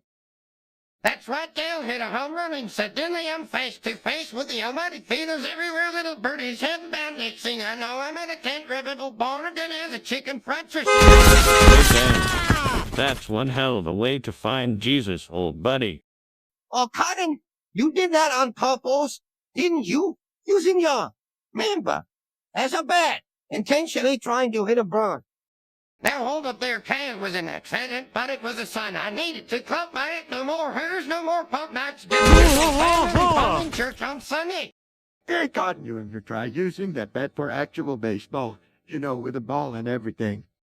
Oh, Bill, please don't give Grandpa any ideas. I mean, we don't want a repeat performance, do we?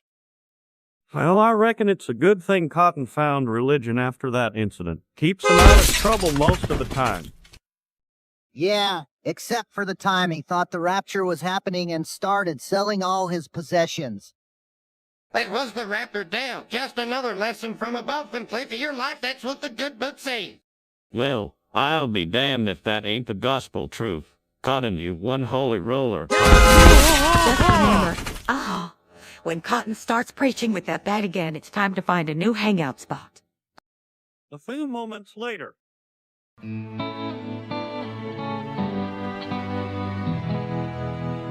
Hey, what's got into you, Cotton? You've been acting real strange lately. Strange, Hank, I tell you, them dang Pokemons and them were crap little devils. Tried to outsmart old Cotton like no thumbdick or Harry. Oh man, Cotton's gone full-on demented. He's been catching them all around the yard, calling it his Pokemon Go routine. Yeah, he said Pikachu almost took him out with a thunderbolt. Cotton, you didn't really fight Pokemon in Vietnam, did you? That's a children's game, for fuck's sake. Hell no, baby, I fought no goddamn children's game, but those little shits were real and they gave me one hell of a time. Had to use my smart bombs on them. Smart bombs, Cotton. You sure as shit didn't have them in the name. You had 60s and maybe some napalm if you were lucky. Oh, I heard they had these biddies that could drop flaming poop on your head from a ski. It was a real package to picture to come on that gave us hell. This is some serious dementia, Cotton. You gotta see a doctor, not just any quack, but a proper one. Now, Doctor, gonna believe that bullshit story, Cotton, and you're gonna have to stick to your regular old I fought the Viet Cong tale if you want any credibility left. Oh, Cotton, you should really stick to telling us about your real war stories. They're much more interesting and actually happened. Damn it all, I tell you, them Pokemons were real as the dirt under a boots. When you young folks and you disbelieve next thing you know, you'll be telling me those smart friends of yours can't possibly call the good old mess of a friend set tell. Yeah, Cotton, and don't forget about the alien Bigfoot that rode on your back during the Tet Offensive. I saw the pictures you took with your Instaminic. Son of a bitch, Dale, that was no time for joking. Now hang over them fodder around. Help your ass with my Pokemon fighting veteran skills. All right. Let's get this old man some help before he starts believing his dang war stories are a cover-up for the moon landing being fake. Yeah, you don't need Cotton spreading those Pokemon tales at the full next meeting. They might start a Pikachu Pokemon fighting club. A few moments later.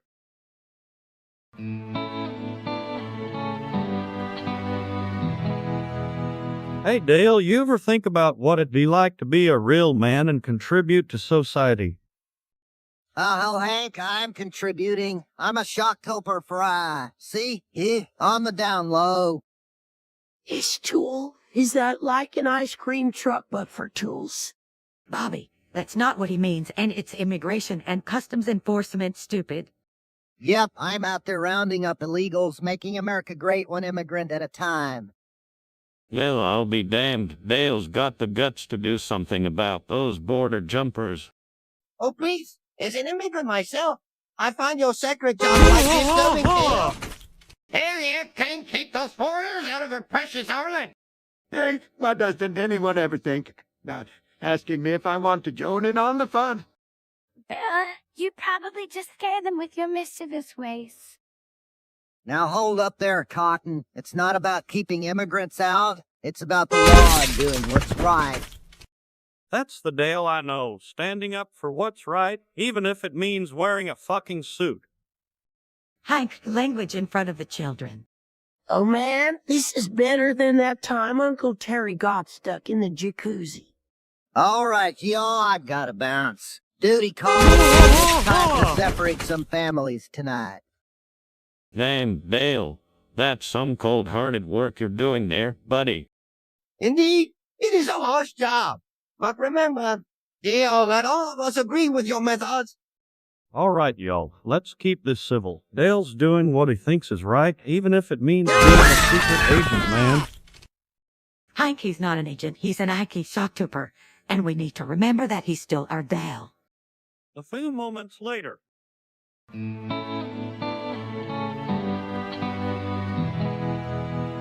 Hey, I gotta tell you something. What happened last night with Dolly? Oh, really? And what exactly did she do this time? Well, she put a bunch of that fancy Martian mud on my backside before we went to bed. Said it was for detoxification or some such space nonsense. Martian mud. Huh? Sounds like an alien enema, Bill. You okay with that? I guess it wasn't too bad. A little uncomfortable at first. But Dolly swears by its healing properties. Oh my God, Bill. How can you let her put weird stuff in your butt? That's just gross. Hey, don't knock it till you try it, Peggy. You never know what kind of kinky space magic might feel good. I heard that in space, the pressure differences can make it all play more enjoyable. Just a scientific fact, folks. Hell, if it ain't hurting no what I say, girl, for as long as Dolly don't take me to try her Martian, that stuff sounds like a one-way ticket to a Poe's rectum. Oh my, Bill. I'm sure you want to share that. It's kind of personal, don't you think? All right. Let's keep it on the down low. But if it gets the job done, who are we to question Martian mojo? I'm just glad Dale ain't caught onto this space butt stuff. That boy would be slathering that mud on everything in sight. Hey, I'm not that bad. Besides, if it feels good, do it. That's what I always say. Oh my God. Dale, you're impossible. This is exactly why I can't have a normal conversation with you about anything. You are in a way moment. Wait, so. Look, I don't know what's in the water on Mars, but whatever Dolly's doing, it seems to be working for her. And hey, my butt feels pretty good this morning. Perhaps there's an evolutionary aspect to consider. On Mars, maybe the atmosphere demands a more robust colon. Or maybe they just like sticking stuff up there for kicks. Can't blame them, though. It's a big another cell. Well, I'm just glad we live on Earth where things are a bit more conventional. Yep, keep it simple, stupid. That's what I say. Unless we're talking about rockets, then by all means, let's blast off into the great Martian butt mystery. All right, y'all, let's not make this a thing. Bill seems happy enough with his Martian mud massages. Hell yeah, Hank. If Bill's happy, we're all happy. Plus, I might ask Dolly to give me some of that space magic. Maybe she'll do it for $1.50 and a purr. Oh my God. Dale, you are the most inappropriate person I have ever met. That's just wrong on so many levels. All right, let's drop the Dolly's box. I'm not staying in the bedroom where it belongs. Now, who's for a beer?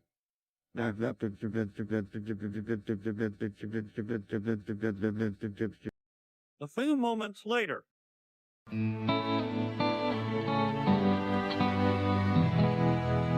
And wants to make his own batch at home. Bobby, you're on a Hawaiian punch kick again, huh? Yeah, Dad, it's the nectar of the gods. Why can't we make it at home? Bobby, it's just juice, and not even real fruit juice at that. Don't knock it, Peggy. Hawaiian Punch is the official beverage of rednecks everywhere. Yep, it's like liquid summertime in a can, or a bottle, whatever. I'd prefer my fruit punch with a bit more zest. I'll have some spicy chutney. Hell, I like my punch straight from the hooter of a peach picking cow. You can just make punch like that. You gotta follow the recipe, or it ain't the same. Oh, yeah, you can totally make your own one punch at home. It's all about the blend of flavors.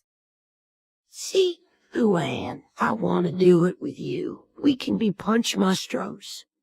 Well, I guess we can make a batch, but we're using real fruit, no high fructose corn syrup in my house. High fructose corn syrup, schemictose corn syrup. That's what gives it the kick. No, Belle, we're doing this the healthy way. Besides, I don't want a kitchen full of ants again. Ants, man, if you want to keep 'em out of the sugar bowl, just sprinkle some cinnamon. Works like a charm. Cinnamon! How about a touch of cardamom for complexity?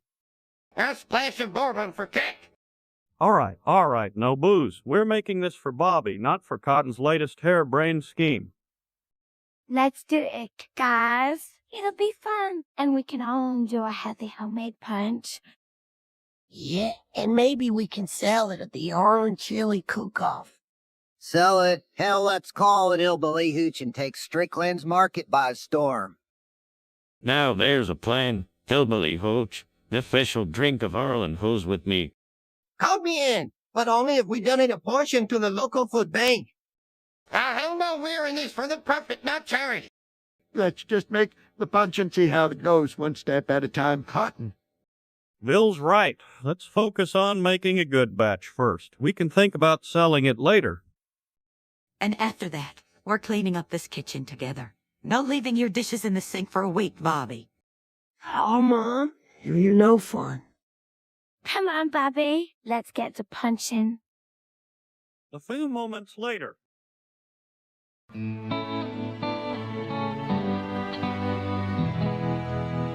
Hey, Bob, your sister's been acting real strange lately. You know anything about that?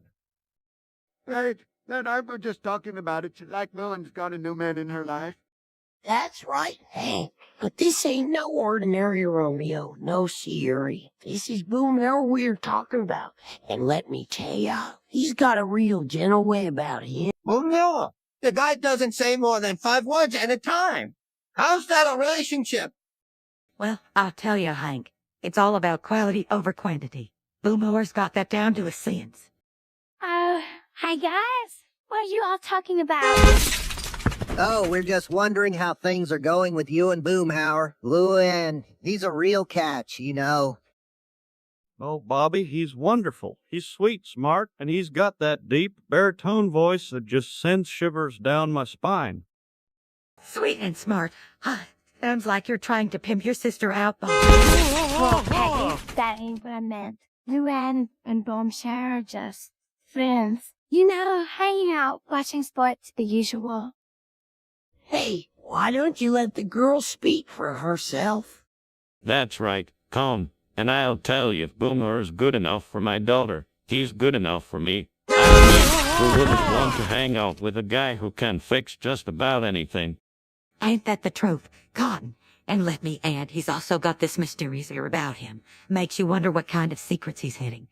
Hey now, I ain't no secret agent, just a simple guy with simple needs, and Luann, she's...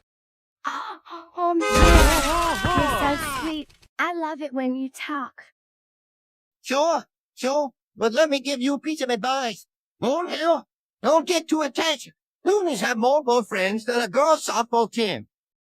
And most of them have been complainers, shows. Hank, let's not scare him off with your gloomy outlook. Oh, hi. You're just jealous because nobody listens to you like they listen to Boomshire. Damn straight I'm jealous. And you better hold on to that one, Bob, because you're not going to find another one like him. Ain't that the truth, Hank? Boomer's a rare breed, a real keeper. Indeed, he's a fine specimen of the American male. That's what I've been trying to tell you people, Boomer's the man. Boom, that's what I've been to tell you.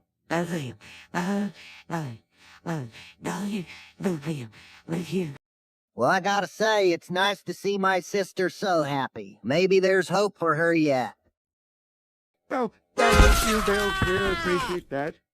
Ain't love grand? And here I thought I was just fixing to mow the lawn. Turns out, I was gonna mow some grass and also Luan's heart. Just remember, Loon, if this goes south, we're all gonna need a new maid. Oh, Peggy, don't jinx it. Besides, I do my own thing. You know that, Mom. Yep, Lou. A few moments later.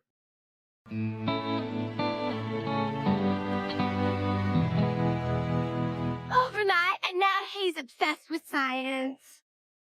Dale, have you seen Bill? He's turned into some kind of science nut. Calls himself Bill Nye the Science Guy now.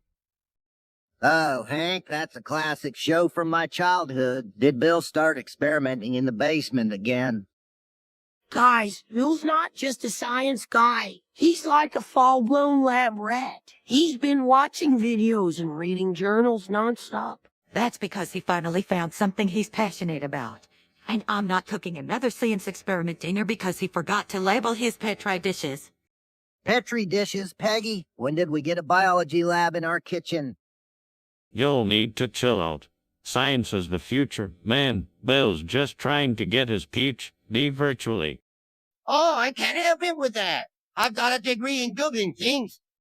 Ain't that degree gonna make you a race tennis ton? You gotta get your hands dirty like Hank does every day. What the fuck do you mean by that, Cotton? I'm not some lab geek. I'm an oil man. But if science can improve my drilling methods, count me in. Oh, Hank. Bill is just so excited about learning. It's really cute in a darky way. Excelsior, my fellow Arlenites, let's embark on a journey of scientific discovery together. Damn straight, Bill. Just don't forget to wear your lab coat to the barbecue this weekend. It's going to be awkward enough with you quoting Carl Sagan the whole time. A few moments later.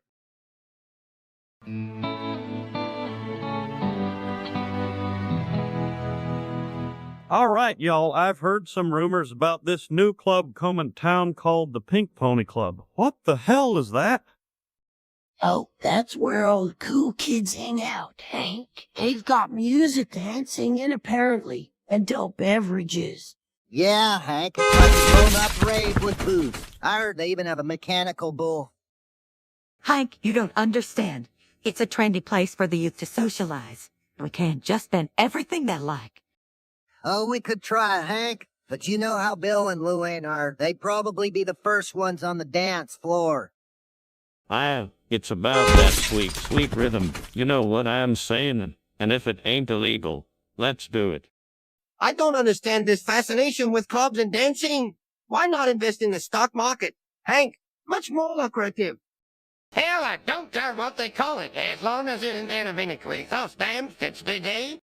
Yeah, I think Pony Club sounds like a great place to meet chicks. Hank, maybe you'd learn a thing or two about letting loose. Oh, Bill, it's not like that. It's all about having fun and enjoying life. Besides, Hank, it's not as bad as it sounds. The hell it isn't. I'm gonna get to the bottom of this and make sure it doesn't fucking arrive in Arlen, Texas. This ain't the Wild West for debauchery. Ain't that a hut, Hank? You're gonna try to be in a club. Good luck with that, old buddy. Hank, maybe you should just go check it out first before you start a holy war against the Pink Bunny Club. It might not be as bad as you think. Fuck that, Peggy. I'm not going to some goddamn club where the devil's playground is probably set up for the youngins. No sir, no way. Fuck that, Peggy. I'm not going to some goddamn club where the devil's playground is probably set up for the unions. No sir, no way. And so the debate rages on in the heart of Texas, with Hank leading the A few moments later.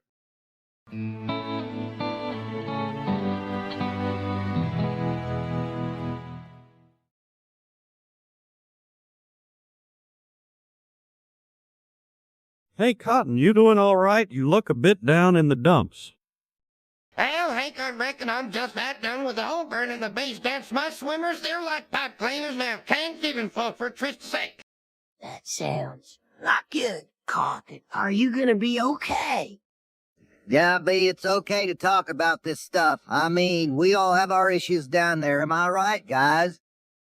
Dale, but y'all know, sometimes less is more when it comes to the old trouser snakes. Keep a lid on it, so to speak. Oh, I think Cotton's situation is quite dire. My friend, perhaps a visit to Dr. Kingsbury is in order? Then straight have been to the doctor more times than Hank here's been to the moon, and they ain't found shit except that my sperm are as weak as my new when it rains. Oh my God, Cotton! Do you have to be so graphic? Can't we just pray this away or something? Peggy, it's 2019. Rain might not cut it this time. We gotta get Cotton some real help. Maybe he needs to relax a little more, with stress reduction and all that. You got something. Yeah, well, all the little thing I've seen floppy. That's my fishing rod on a windy day. And that ain't no fun for nobody. Now hold up, Bill. Ain't the time for your typical sarcasm. I'm serious as a hear it. Think here. All right, everyone, let's calm down. We'll get Cotton to a specialist and figure this out. It's gonna be okay. Cotton, you just hang in there. A few moments later.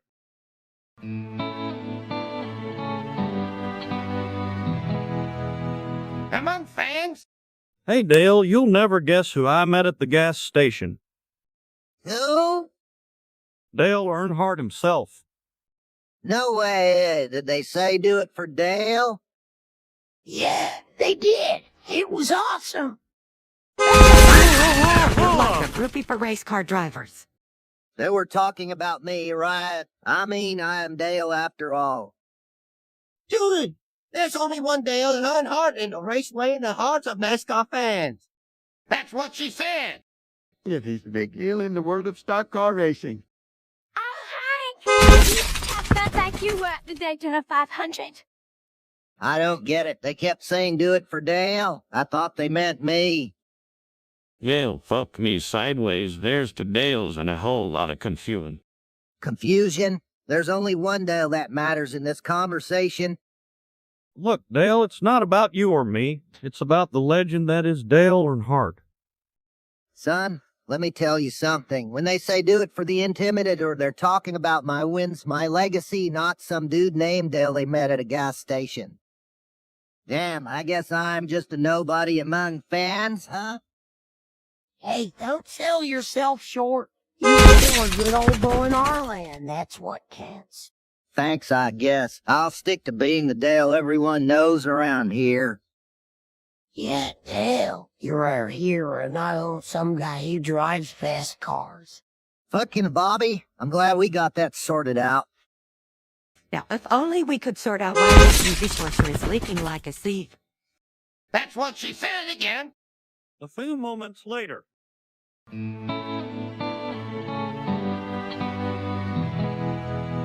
All right, y'all, I've heard some rumors about a new club coming town called the Pink Pony Club. What the hell is that? Oh, that sounds cool, Hank. It's probably like Aunt New Hank with jukeboxes and milkshakes. Yeah, man, maybe they got go-go dancers or something. I'm in. Hold up. I think you're both missing the pink part, Hank. It sounds a bit risque. Risque? Hell, if it's anything like what I think it is, fuck no. I ain't having that shit in my town. I'm gonna get it banned before it even arrives. Yick, old boy, you know how the world's changing. Might be more to that pink pony than meets the eye. Oh, I'm sorry. Hank, as an upstanding citizen and a man of science, I must insist we take action against such a salacious establishment. Hell yeah, can money don't need no damn pink club turf in the morals around here. I don't know, guys. Maybe it's just a place where people can have some fun without vetting, alrighty, like at the Alamo. Oh, Bill, you always have to see the good in everything. But Hank's right. We should find out what it is before it's too late. That's the spirit, Luann. I'm gonna talk to the mayor first thing tomorrow and get this bullshit stopped. No fucking way am I letting that kind of establishment take root in ARLEN. Damn right, Hank. We gotta keep our town family-friendly. Unless it's football season, then all bets are off. Let's just be careful, okay? We don't want to come off as close-minded or intolerant. Just due diligence, Hank. Due diligence? That's the ticket. I'll do some investigating, and if it's not up to snuff, I'll personally lead the charge to ban it. Fucking... A few moments later.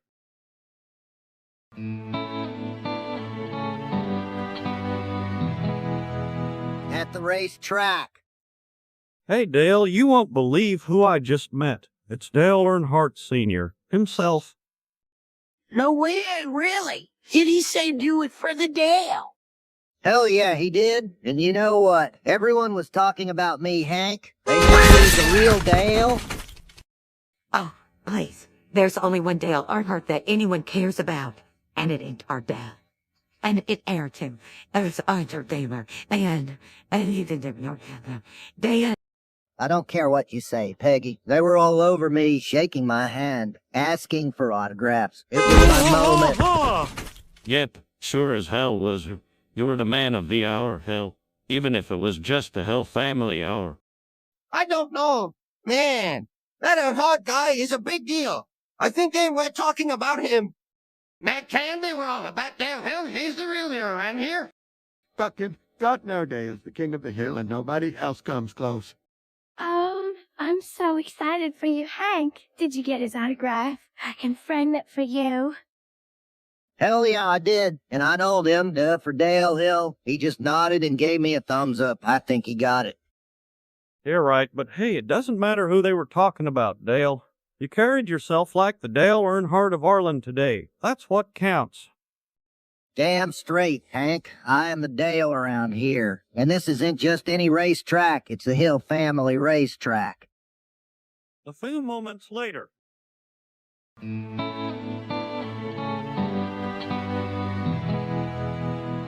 All right, y'all, I've heard some rumors about this place going pink and frilly. What in the hell is this Pink Pony Club? And more importantly, can we get it banned before it infects our fine state of Texas? Oh, the Pink Pony Club, yeah. It's like a Hank for the ladies, you know, where they can be all girly and stuff. Yeah, Hank, ban them bitches from having their own club. We need to keep the woman folk in line. Dale, that's sexist. The Pink Pony Club is a place for women to socialize and unwind after a long day of being, unless it's not hurting anyone. Besides, Hank, it's not like you had the state to let the ladies have their pony club, for fuck's sake. I say we support this Pink Pony Club. Hank, it could be a great opportunity for some cultural change. Don't you think? Hell, as long as they don't start wearing pants and taking their jobs, I don't care what they do in their club. Now hold your horses, fellas. We gonna let some bureaucratic red tape stop us from having a good time, or we let the ladies have their fun. We got more important things to worry about. Thank you, Bum Terror. And Hank, it's not like we're planning on doing anything scandalous. We just want a place to be ourselves without the boys around, you know? I suppose, but if this club starts messing with the moral fabric of ARLEN, y'all better believe I'll be the first one at City Hall with my pitchfork and a list of reasons why this is a bad idea. Oh, Hank, don't you want to protect the sanctity of our Texas values? We can't let those pink ponies run wild. Dale, your argument is convoluted as a bull of spade-headed. Let's just agree to disagree, shall we? Fine, but I'm keeping my eyes on this one. If it looks like it's turning to a den of iniquity, you better believe I'll be there with bells on, ready to fight the good fight. For now, though, let's just wait and see what these... A few moments later.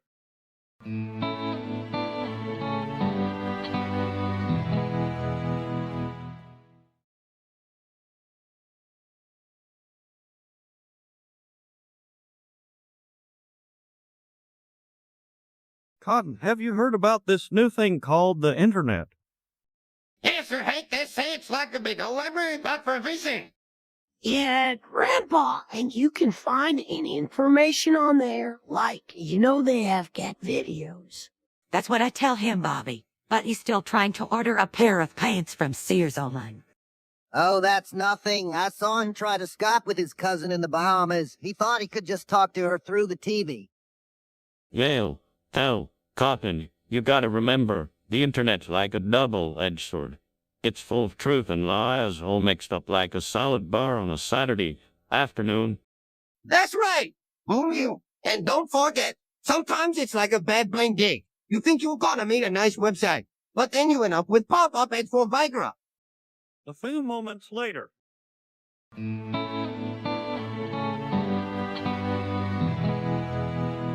And Hal's Kitchen for saying his chili wasn't spicy enough.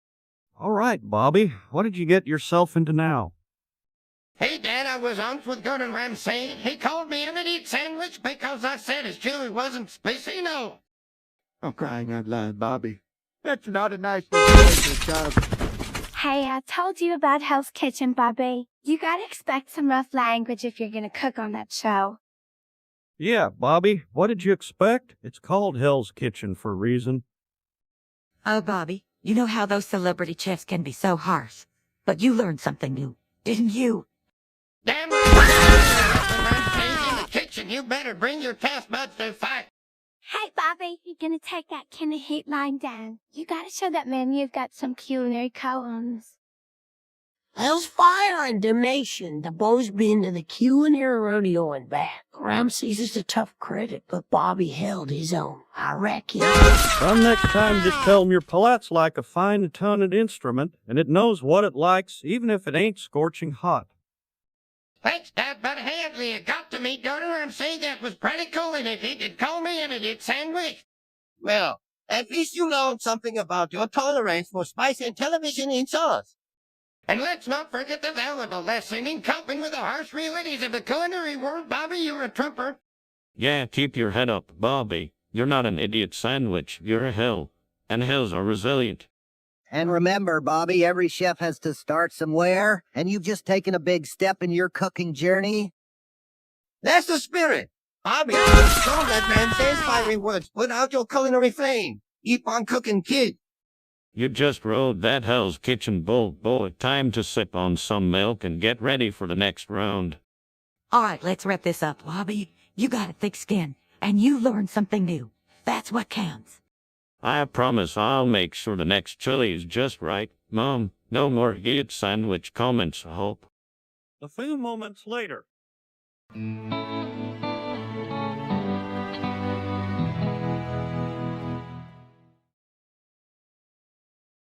Well, I'll be damned. Dale's new Tesla Cybertruck just blew up. Did it turn into a giant explosion like in the movies? Oh, great. Now we have to deal with Dale's midlife crisis toe blowing up. How typical. You'll better believe this truck is a head turner, and by turner, I mean it literally turned into a fireball. Ain't no truck worthy of the hell name if it don't explode at least once. Typical American car disaster. Why can't you people make something that lasts? It's like the God made a credit card and oil stains it burns through your gas faster than your patience. Hey, at least now we know what happens when you try to outrun a tornado in a Tesla. Oh, Dale, are you okay? That was a close one. Maybe it's time to trade it in for something less combustible. Hell no, this bad boy's got character now. A little fire never hurt anybody, unless it literally did, witch hoops. Dale, you're lucky you're alive. That truck's going back to the dealership faster than you can say kitty fuck. And we'll be footing the bill for this little stunt, no doubt. Well, I'll be damned if that ain't the most Arlen thing I have ever seen. This is why I stick to my Volvo. It might not turn heads like a piece of shinny metal, but it sure as hell doesn't explode. Come into that can, Vermin. Dale, you're the only guy I know who can make a car explosion look like a planned feature. Maybe we should call the insurance, Dale. This is going to be a big mess to sort out. Damn straight, Blue Ann. And maybe next time I'll just stick to the good old Dodge Ram. This Tesla business is clearly too advanced for my simple ways. All right, let's get this mess sorted out before the whole neighborhood comes over to gawk at the spectacle. A few moments later.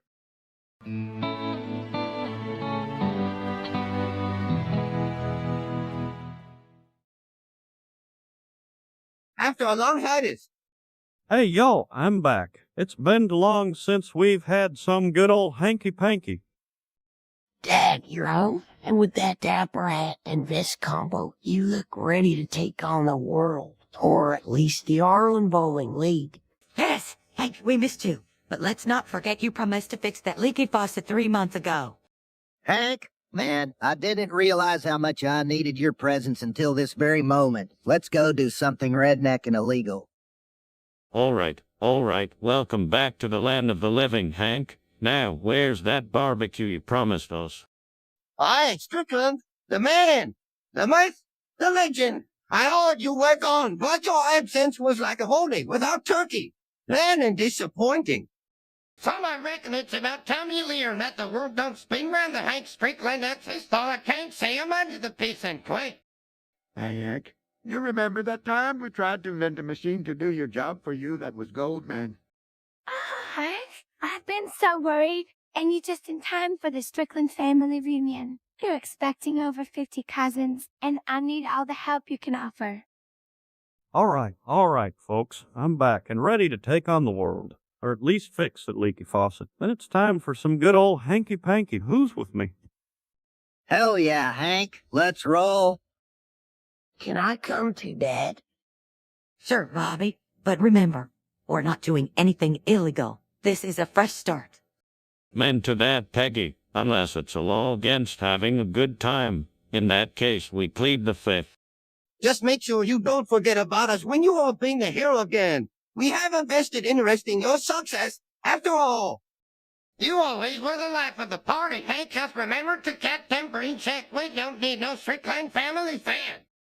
And hey, let's not forget who came up with the idea for your last promotion.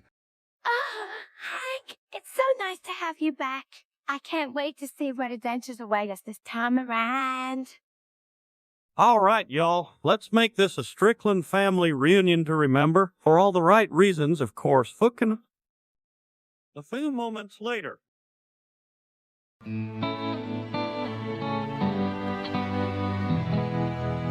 Hey, Cotton, what brings you by today? Well, son, I hear you've been drilling something lately, but from what I see, it's only Peggy that's dead in the hole. Oh, Grandpa, you can't say things like that. Cotton, is that you? You know, Hank works hard at his job, too. He's a responsible man. Yeah, and he's the best driller in the whole wide world of Texas oil fields. Men to that, partner. Hank's the kind of guy who can drill down to the very core of a problem, and then some. I thought you said he only drills Peggy Cotton. Well, I reckon he does that too, but... Hey, Hank, why don't you just get a drill bit shaped like Peggy? Then you can say you're drilling her all day long without actually, A few moments later.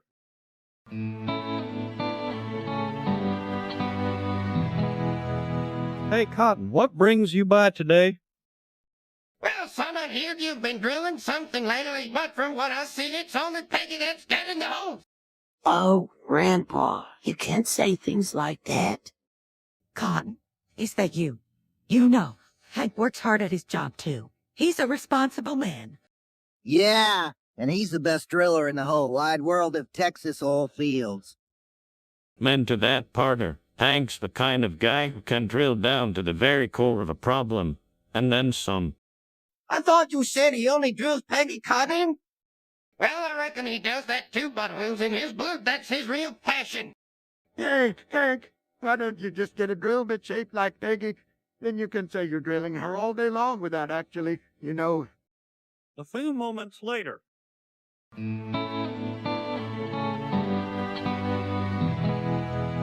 Hey, Cotton, what brings you by today? Well, son, I hear you've been drilling something lately, but from what I see, it's only Peggy that's dead in the hole. Oh, Grandpa, you can't say things like that. Cotton, is that you?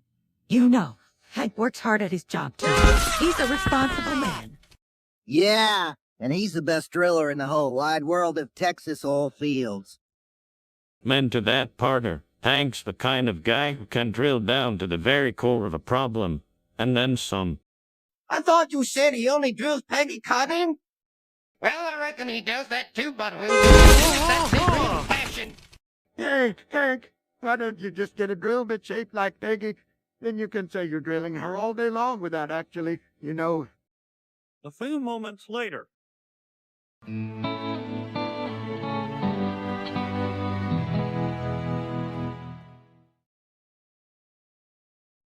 What in Sam Hill is the matter with you, Bobby? Didn't you do this? Didn't you do that? It's like a fucking record. Dinky Doo, Dinky Doo, Dinky Doo. It's a happy song, Dad. Oh, for crying out loud. Bobby, Enough with the dinky-do already. It's like your mouth is possessed by a poltergeist that only speaks in cheesy children's show jingles. Yeah, Peggy, your boy here is about as annoying as a kigger up your pant leg. Dinky fucking do indeed.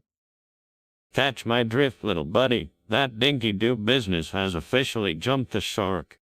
I find the repetition of such a phrase highly irregular and quite disconcerting. It is most displeasing to the senses. Take your crap, boy. You're being about as welcome as a skunk at a garden party. Now, Bobby, you're gonna dinky do your way right into the doghouse, buddy. Maybe, Bobby, you could find a different song to sing. Dinky Doe has been quite the young one today. All right, that's it. I'm confiscating that tape. No more dinky-do until you can handle it like a man. But Dad, I was just trying to spread some happiness with my dinky-do. Happiness, my ass. More like a goddamn dental drill on overdrive in your brain pan. There's a time and place for everything, Cubby. And right now, dinky-do is neither the time nor the place. In layman's terms, Bobby, your dinky-do's gotta go. It's like nails on a chalkboard times a billion. I must concur with the sentiments expressed. The constant invocation of such a phrase is most trying. And don't even me started in your pink. That's about as welcome as a rainstorm in a demo. Yeah, Bobby, you've really outdone yourself this time at the fucking week with that dinky do marathon. Maybe we can all just take a deep breath and find some peace and quiet for a while. A few moments later.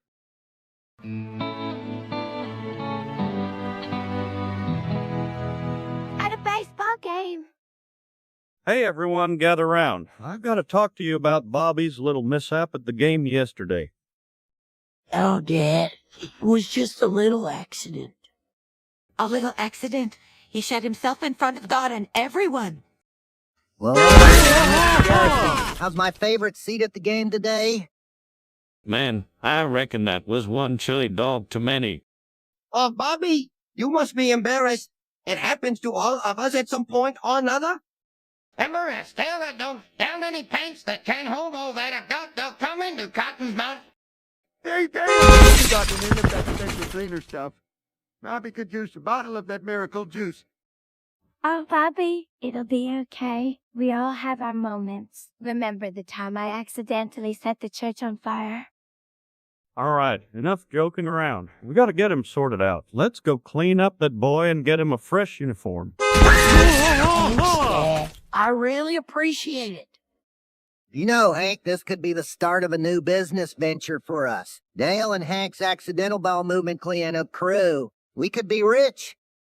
Now there's indeed that's as stinking good as a $2 steak. I think, gentlemen, we should focus on helping Bobby rather than making a profit off of his misfortune. Hands right, let's just help the kid out and forget I ever mentioned go and come into. Or last dollar, but first, I lives on the spare pair of pants. They're my size. You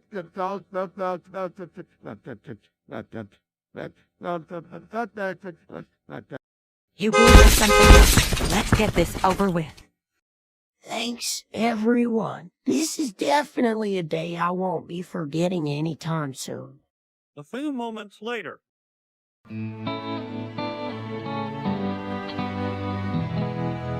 You'll need to mind your grammar. You'll need to mind your own business. It's possessive, Bobby. Oh, right. Sorry, Dave. Dale, we appreciate you trying to educate us, but do we really have to correct each other all the time? It's not about trying, Peggy. It's about being correct. And Hank, it's between you and I, not you and me. Damn it, Dale, why can't you just leave well enough alone? And leave him alone. He's just trying to make sure we don't sound like a bunch of motherfuckers. Exactly, Bill. And it's a bunch of hick mothers because it's possessive. Jill, can you please just chill out with the grammar Polish shit? Do you think grammar is a motherfucking game? It's the foundation of our language.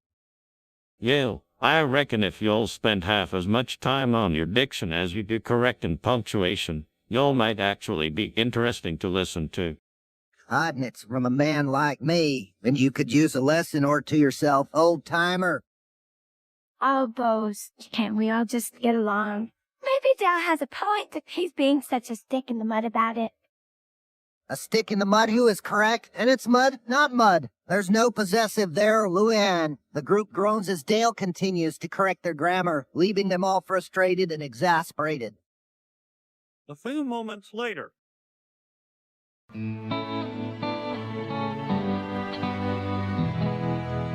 Round. Damn it, I hate these slow afternoons. Every time there's nothing to do, I end up doing something stupid. But Dad, isn't that what being ill is all about? Embracing the art of goofing off. Bobby, your father doesn't like downtime because it leads to him accidentally shooting himself in the foot yet again. Speak for yourself, Hank. Downtime is when I perfect my inventions, like the Goner under 3000. It's a device that forces you to goof around when there's nothing to do. Ain't that a kick in the head? A contraption to ensure you're always up to no good. Fucking brilliant. Dale. I find solace in the plate, Hank. It allows me to meditate and hold my inner peace. Hell, I never need a racing to goon around. It's what I did, even if it means getting us kicked out of the nursing home bunker dam again. You Cotton, you're a fucking legend for getting your sorries banned from every card game in ARLEN. No, gentlemen, why not turn this downtime into an opportunity for self-improvement? Maybe learn something new or help out around the house. Because that's the last thing I want to do with my time off. I'd rather not have the itch to cause any trouble at all. But Hank, without a little trouble, how are we gonna measure the good times? Fucking right! And that's exactly why you're always in some sort of mess, Dal. You'll ever consider just letting Hank do his thing and keeping the peace? That's what I call living. Perhaps, Hank, you could channel your energy into a productive hobby. Something that requires focus and discipline. That kind Hank's best when he's out there wrestling gutters or something. That's his true calling. But Hank be Hank. When he goes full on Riddick, it's like watching a train wreck in slow motion. Look away. I think there's a balance to be found. Hank, you don't have to avoid downtime altogether. Just find a constructive way to spend it. Guess you're all right. Maybe I'll start a little project. Something that'll keep me busy without leading to chaos. Adam, Hank, that's the spirit. Build something that'll make Nagasaki look like a fucking kiddie pool. As long as it doesn't blow up our backyard again, I'm all for it. And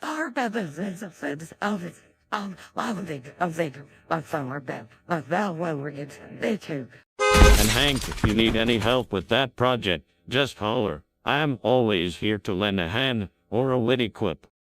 A wise approach. Indeed, perhaps a new venture will keep you occupied and out of trouble. Hell yeah, let's hear for Hank, the best East redneck in ARLEN. That's our Hank, always keeping it interesting. It's all about finding the right balance. Hank, you can have your downtime and not go nuts with the going around and... A few moments later.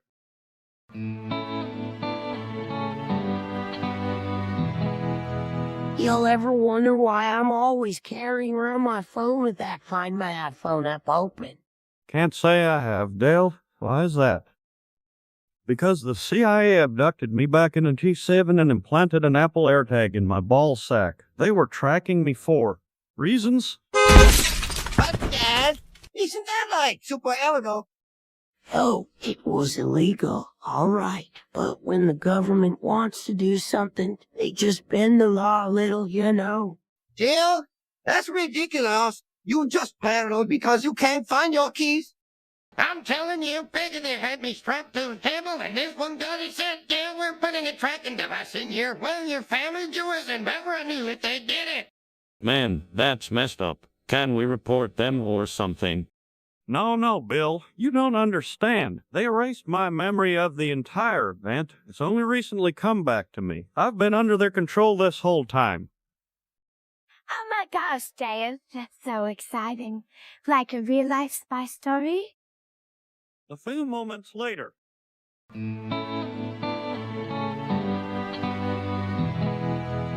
After a viral video of him tripping over nothing at the mall gets uploaded by a stranger. Son of a bitch, did you see Bill on Worldster? Tripping like a sack of potatoes over nothing. Oh, yeah? It's hilarious. Hank, he was all like, whoa, and then he just face planted into the linoleum. I don't find it funny. That's my husband you're talking about. not some Mallrats punchline. Hey, Peggy, lighten up. It's not like he got his pants pulled down or something, although that would have been gold. You know what's even funnier? Imagine if old Bill became an internet sensation overnight. Think of the merchandising opportunities Bill's boner for face-planting teases. Anyone. I don't care about your t-shirts. Won't you? What I care about is that Bill's pride is shattered. He's a man of dignity, not a man. I reckon it's about time to learn to watch where he's stepping. Maybe he'll start carrying one of them cans with a little red light on the end. In the Sam Hill is everyone laughing at. Oh, Bill, you've gone viral, sweetie. You're now an internet celebrity after that epic fact planned at the mall. Epic. Mass feels like it's been epically bruised, not to mention my go. Hey, Bill, at least you got some attention. That's more than most of us will ever get on the interwebs. Attention's attention, Hank. Plus, now Bill's got a fan base. I bet he could start a YouTube channel, Bill's Falls, and become a celebrity klutz. I'm telling you, there's a market for that. We could be set for life if we milk this for all it's worth. Mickey, you people are sick. Bill deserves better than to be used as a comic prop. Ain't that the truth, Ken? But let's face it, ain't his word any publicity is good publicity, unless you're running for political office, I suppose.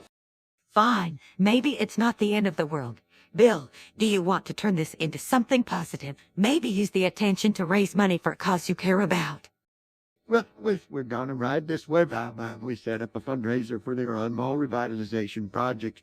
It's almost as bad as mine. That's so sweet, Bill. You always think of others first. I'm sure everyone will support you. Maybe even Strickland will chip in since he hates that mall almost as much as you hate tripping. That's the spirit, Bill. Let's turn your tumble into a triumph for a good cause. And maybe next time, just stay home and avoid the puddles of fate. All right, let's get this show on the road and make Bill's boner for face planting a bona fide boon for charity. A few moments later.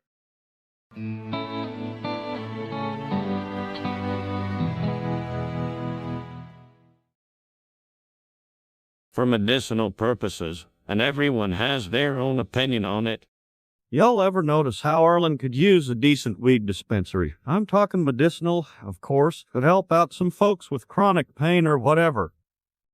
Dad, you can't just advocate for legalizing pot. What about the law? Bobby, it's not about breaking the law. It's about helping people with medical conditions, maybe even vets with PTSD. Hank, are you suggesting we turn ARLEN into a pot-smoking utopia? No, thank you. Tell you, Peggy, medical marijuana is the way of the future. It's a natural remedy for all sorts of ailments. Men to that Dale, and it'd probably put us on the map, to ARLEN, home of the high. I don't know about this. As a doctor, I'm skeptical. We need more results before we start handing out weed like candy. Damn straight, Ken, we don't want this. You can speak and it's okay to get high all the time. Cotton, you ever consider that maybe, just maybe, there's a responsible way to use medical marijuana? Oh, Mr. Dietrich, you always have to be the voice of reason. But Hank does have a point. It could help people. Look, I'm not saying we'll turn ARLEN into a free-for-all. I'm just saying let's help those in pain with the legal option. And keep it regulated, of course. Regulated? Huh? That's the last thing we need. Big government sticking their noses in our medicine cabinets. Dale, you got your wires crossed there, buddy. It's about keeping it out of the hands of kids and making sure it's safe for those who need it. I suppose if we could ensure it's used responsibly, with proper oversight, maybe there's something to this after all. Hell will freeze over before I agree to you with dispensary or no sir, no how, no way. Cotton, you're as stubborn as a mule. But one day you might see things differently. It's about doing what's right for the people. Dad, you're gonna have to fight City Hall on this one. And Mom, she'll never go for it. A few moments later.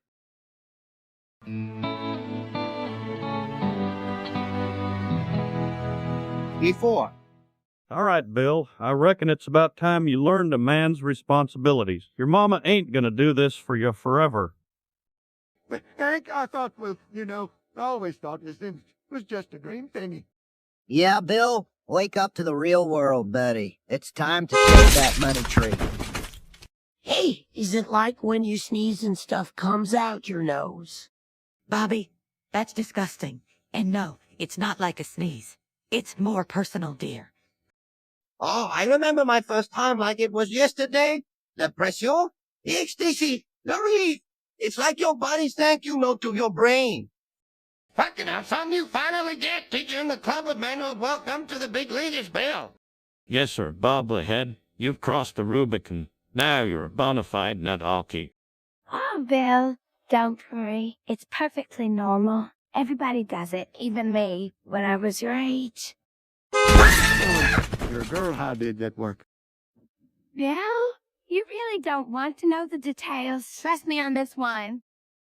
Now listen here, Bill. You gotta learn how to handle that situation responsibly. No point in wasting good sperm, son. So, we'll do it with it when it happens. What he said, Bill. You guys catch it like a football, and then, well, take care of business. And remember, Bill, it's all about the technical. Find your rhythm, your groove. Just don't get on my culture. I'll whoop your ass with that same enthusiasm. Hell's bells, let the bull learn. Cotton sheesh. And Bill, make sure you do this in private. The last thing we need is for any of us to walk in on you. And make sure you do this is his ancient and stupid of the. Yeah, and imagine if Grimes saw you. He'd have a cow, a big one. Just remember, it's a natural part of growing up. Don't be embarrassed, Bill. I just feel so confused. Not like it, but was unexpected and messy. Son, it's gonna be a little awkward at first, but hey, that's life. You get the hang of it. Just remember, a man controls his own destiny, even if that destiny is a tiny white army marching out of your peeper. Thanks. I just need to practice like everything else, huh? Bingo, Bill. Practice makes perfect. And hey, you can always ask me for tips. I've got a wealth of experience. Yes, consult your wise elder there. He's like Yoda, but with more hair and less wisdom. Just don't forget you ain't got to do it here in the living room. That's just plain run. Right on. Cotton, find yourself a quiet spot. Maybe put down a tarp or something. Keep it classy, Bill. And for heaven's sake, Bill, clean up after yourself. We don't need to find any evidence of your achievements. It'll all be okay, Bill. Just take it one step at a time. You're doing great. Thanks, everyone. I think I understand. I'll give it a shot literally. A few moments later.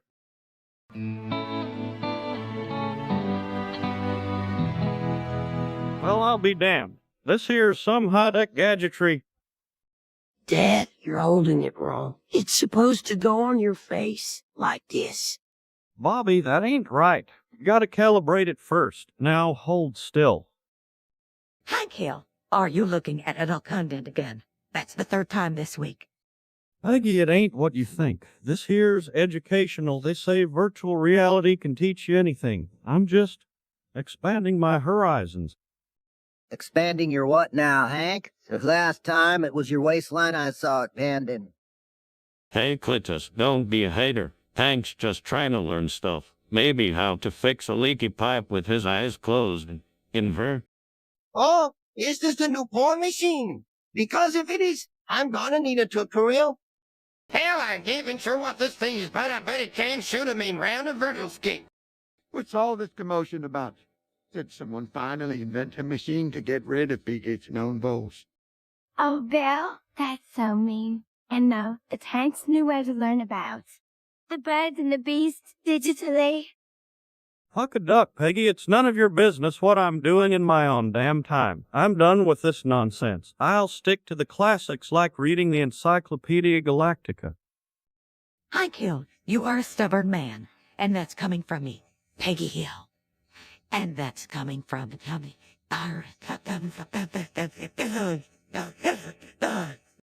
Amen to that, sister. Amen to that. A few moments later. Hey,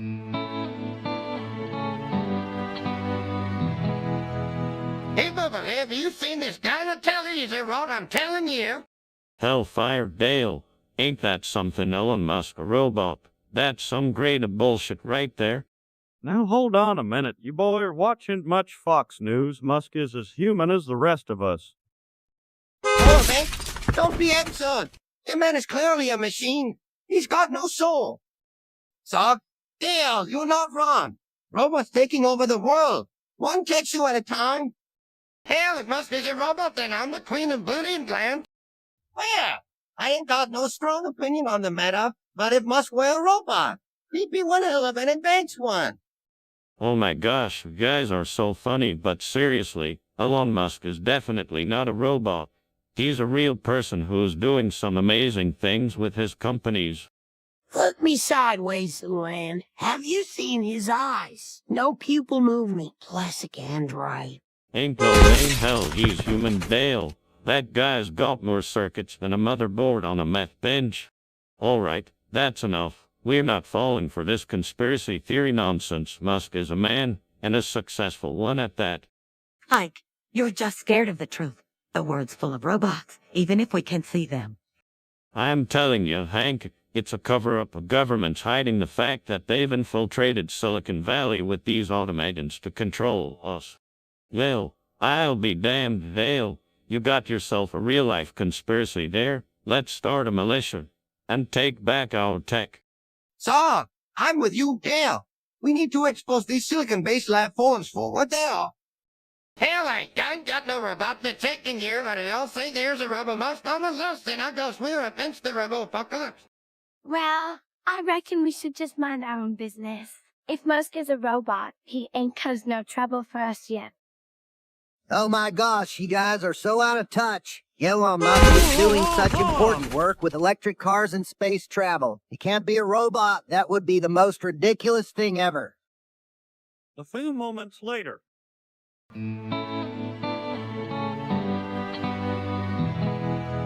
All right, y'all, gather around. Hawkins got a tale about JFK again.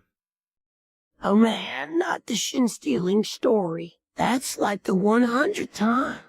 Damn straight, Bobby, I forget how that son of a bitch Kennedy pictured my shins for his own historical mistake.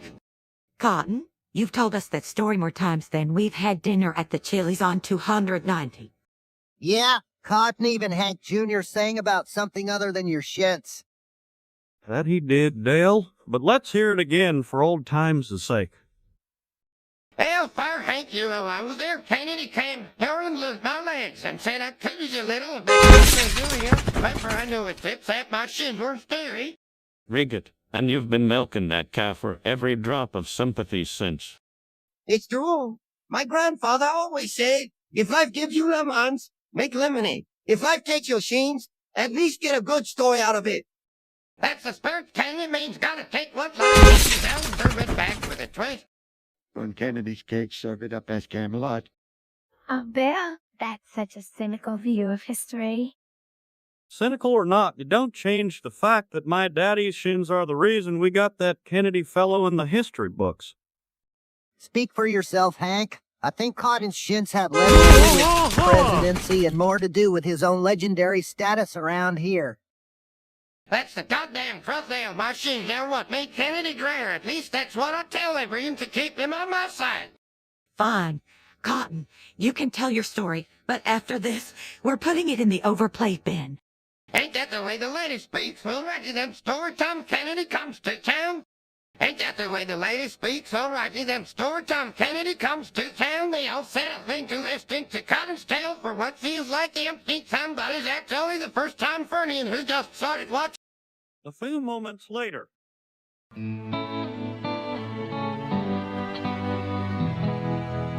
Cotton, what in Sam hell are you doing beating me with the ham sandwich?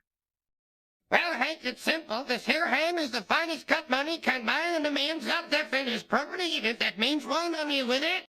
Oh my God, look at Grandpa Cotton. He's like a samurai warrior. Bobby, that's not a good example. Samurais didn't use ham sandwiches as weapons. Actually, Peggy, historically accurate samurai did indeed wield all manner of culinary arms. A well-placed sando could be quite the distraction. Alright, you'll settle down now. Cotton, you ain't gonna win this one, Hank. Just let it go, man. It's just a ham sandwich. Oh, they think there's a deeper metaphor at play here. Perhaps Cotton is illustrating the futility of force in the face of cultural hegemony. Hey, many miles, this here's about good old Robert. No ham when a man's right to defend his ham. Not done that before. We've also worked about a ham sandwich, can't we just shared? Is that so hard? Hard? Not no. Bill, you're always the peacemaker. But you know what they say, when in Arlen. And when in Arlen, you defend your ham with everything you got. A few moments later.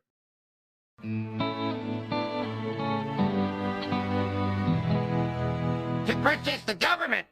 Hey-o, I just got back from Austin, and let me tell you, it was a blast standing up for our rights. Dad, you went all the way to the Capitol to protest. Aren't you glad you did that? Fuck yeah, Hank! I stood there with my sign and everything. Don't tread on me. I felt like a true patriot. Did you make new friends, Dale? Made plenty of friends. Bobby, we had a whole bunch of like-minded folks out there. It was like a huge barbecue with a side of activism. I'm just glad you came back in one piece, Dale. What were you even protesting about? Oh, you know, they all suspect government overreach, ruin of our freedoms, that kind of thing. Fuck 'em if they can't take a joke. I don't get why y'all are so worked up about it. The government's not gonna hurt us. Bill, my man, have you been living under a rock? They're taking away our guns next. Mark my words, without our firearms, we're powerless against the tyranny. Dale, man, you ever consider that maybe, just maybe, you're overthinking things? Overthinking? Hell no. I'm just doing what any red-blooded American would do, standing up for our constitutional rights. Support your freedom of speech, but effective can't show that the Capitol really be. Effective enough to keep them on their toes, Con. We're like a thorn in their side, and they hate it. I reckon you had fun down there, Dale, but what's the point? You don't see any change. Inch lakes wasn't built in a day, and neither was the resistance. We're laying the groundwork. Dale, I'm proud of you for standing up for what you believe in. It's important to have a voice. Thank you, Luann. That means a lot coming from you. And when we finally take back our country, you can say you knew me when. Just remember, Dale, there's a right way and a wrong way to go. Hard about this. A few moments later.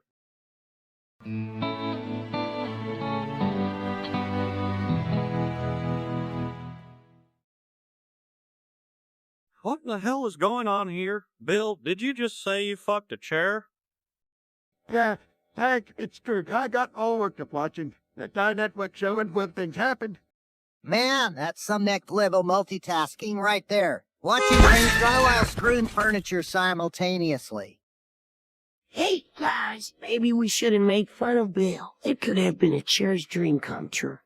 Oh, this is the most ridiculous thing I've ever heard, Bill. You are a grown man with a family, and you're admitting to screwing inanimate objects.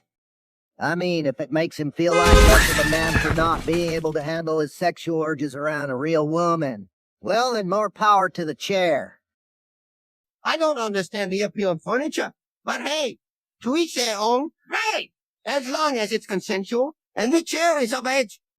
That's it, you're all gonna hell for the elf. The good book says thou shalt not come and thou say with a piece of wood.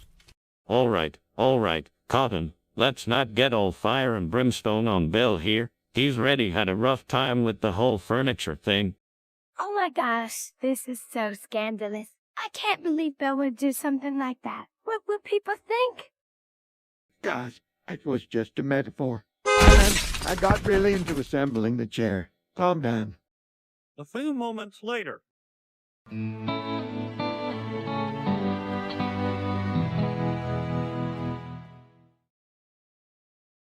But loves American culture.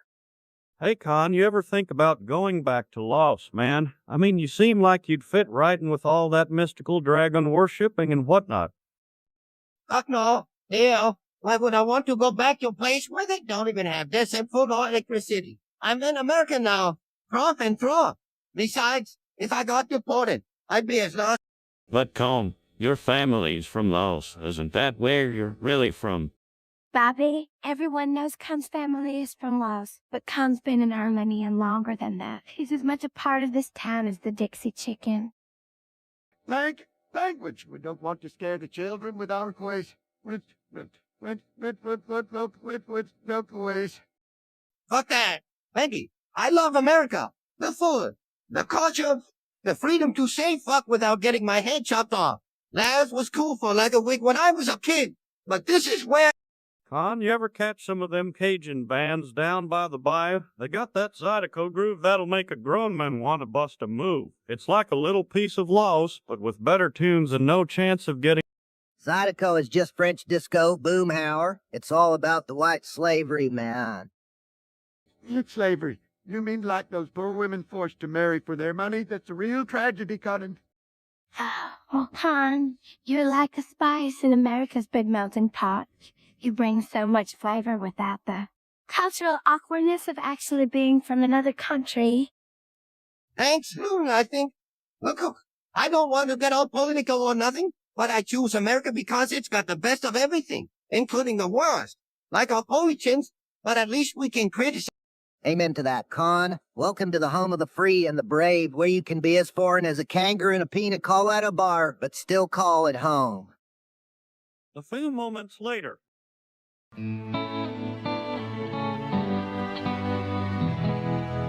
Bobby, what in the actual fuck is a switch to? I seen that contraption at the mall and folks was acting like it was the second coming of Christ on a circuit board. Oh, that's simple, Cotton. It's a gaming console, like an Atari or Nintendo from the old days, but way more advanced. You can play games like The Legend of Zelda, Breath of the Wild, or Mario Kart 8 Deluxe on. Yeah, and it's not just for kids, Cotton. It's got tactical shooters that'll make a man out of your little boy, or at least give him ideas about how to take down varmints with more precision than a .20 rifle. Yeah, for heaven's sake, it's a harmless entertainment device. You don't get why you'd want to play games out of the house, but it keeps the kids entertained. It's like a portable television with video games costs a pretty penny, though.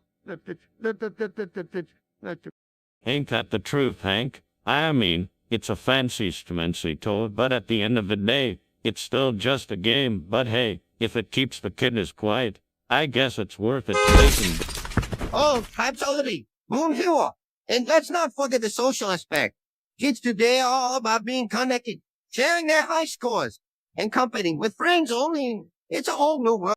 Them kids in their fancy text back nowadays, we want to play outside, we had to use our imagination. No fancy switches needed. Suppose it's better than them gluing themselves to the cups like a pair of butter chips too. That we may not understand the appeal, but it's the future, and we're just living in it. Might as well embrace the change, if it just sounds like a bunch of bunkermen old like me. Oh, I think it's wonderful. Cotton, it's so exciting to see how technology keeps evolving, and it's not just for boys either. There are lots of games for girls to think about. Family time, huh? I can get behind that as long as it doesn't interfere with my yard work or my propane business. But let's keep it reasonable, folks. No need to spend every waking minute with your nose in that.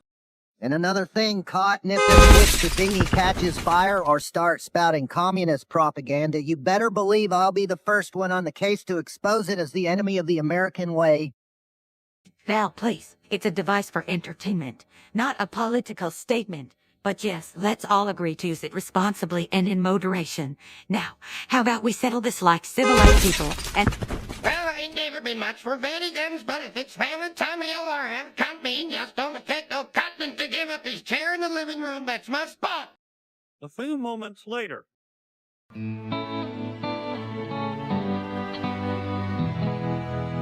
Bobby, I need your help with this Zoomer talk. What the hell does it mean, and why do they say us and sus all the time?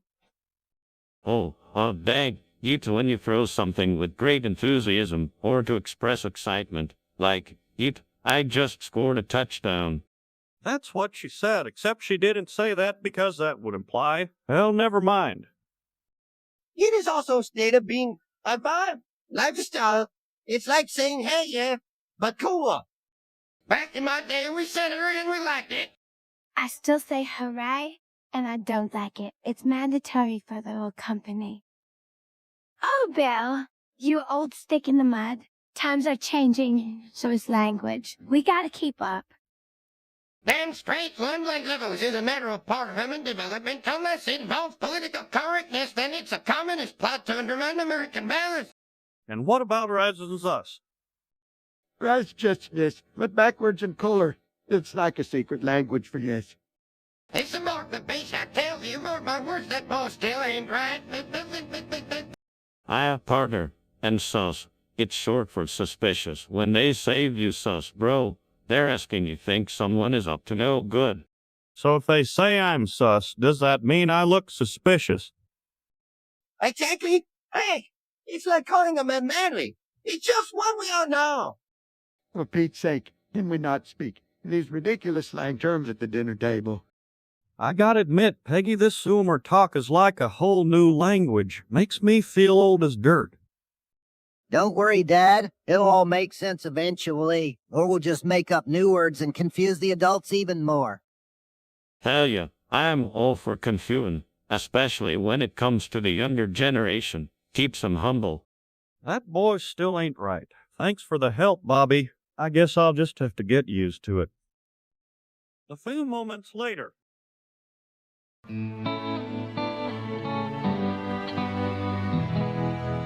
What in the Sam Hill is that odor? Smells like a science experiment gone wrong in there, Pop. Oh God, did someone fart a volcano? No, Peggy, that's Bill. He just eyes it in his pants again.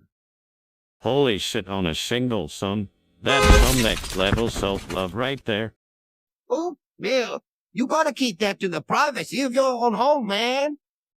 I ain't never seen no man paint his trousers with his own sauce before. Must be a new record for squirting. Oh man, I didn't even feel it happening this time. It happened. Oh, Bill, you need to take care of that. Maybe talk to a doctor about it. Or better yet, lay off the porn for a while. That stuff ain't good for ya. Nah, Hank. It's a natural occurrence. We should be encouraging Bill's dedication to his craft. Yep, man's a master painter, and we all know it. Man, I gotta get out of here before this place turns into the set of some dirty movie. I reckon that's about as interesting as deaths around here these days. Can we please air this room out? It smells like a combination of old fish and teenage boy cologne in here. A few moments later.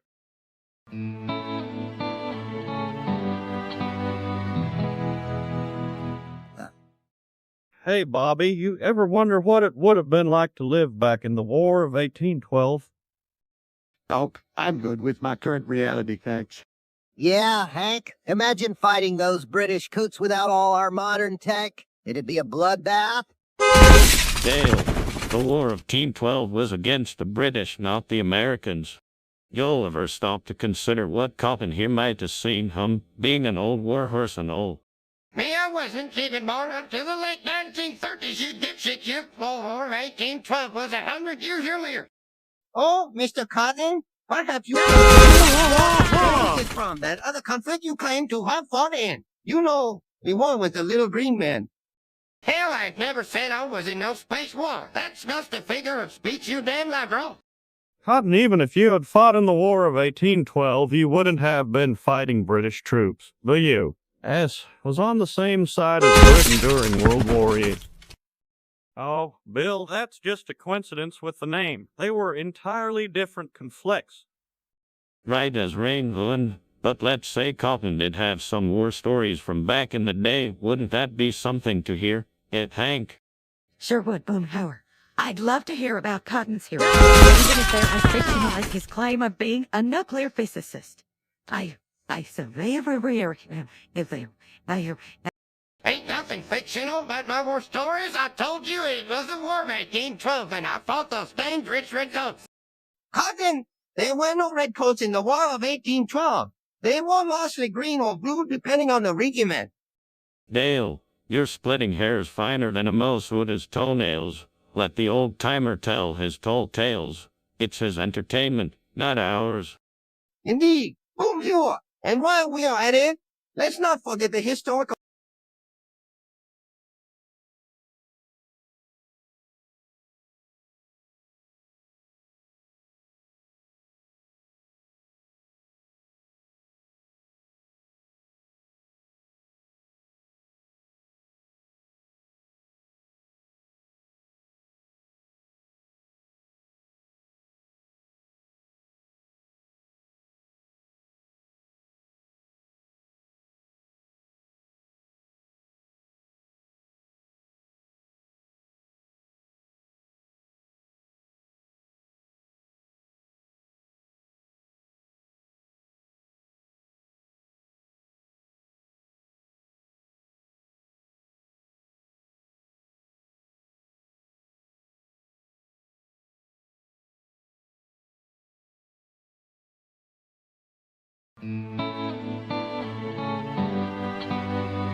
While trying to find a shortcut home.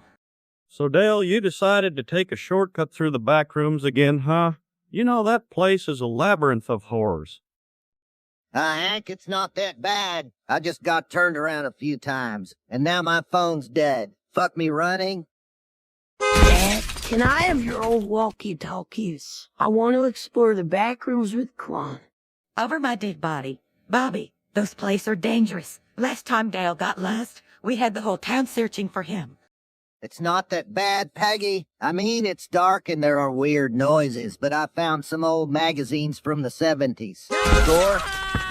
Yo ain't heard nothing about dark and weird noises until you've been in there with your own thoughts, man. I do not understand the appeal of these back rooms. In India, we have clear paths to all destinations. No mystery, just straight lines. Hell, I once got lost in the back rooms and ended up in Arlen's titty hole. Took me 3 years to find my way out, fucking me. I don't get why Dale bothers with shortcuts. He could just take the bus. At least then he'd have a seat and maybe some air conditioning. Oh, Dale, you always get into the most trouble. Remember when you thought that storage unit was a portal to another dimension? Hey, that was a close encounter with the universe, and can't say I wasn't intrigued. Plus, I found some sweet antiques. Antiques or not, Dale, next time you get lost, just call me. Don't wander off into the goddamn back rooms. It's not a theme park, it's an actual nightmare waiting to happen. All right, Hank, I'll keep that in mind. But where's the adventure in taking the regular route? Fucking straight roads, man. A few moments later.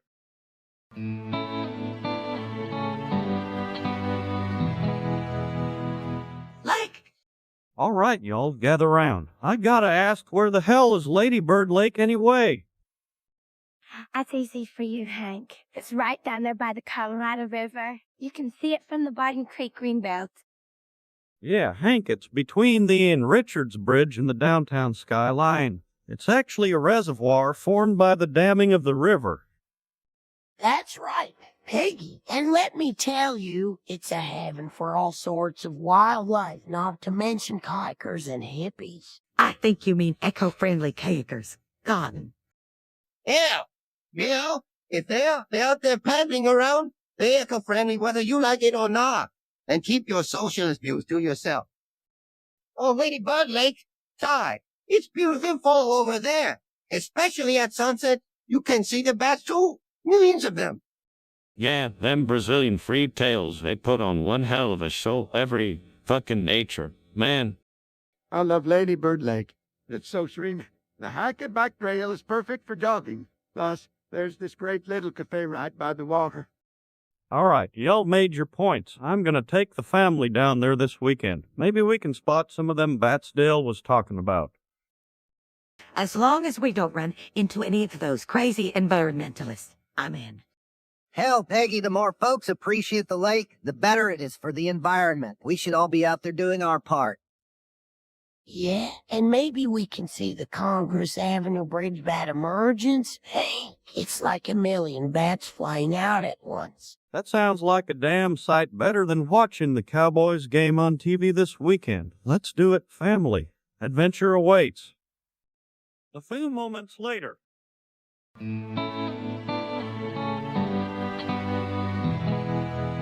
After they taste it. Hey, what's this smell? Smells like depression on a plate.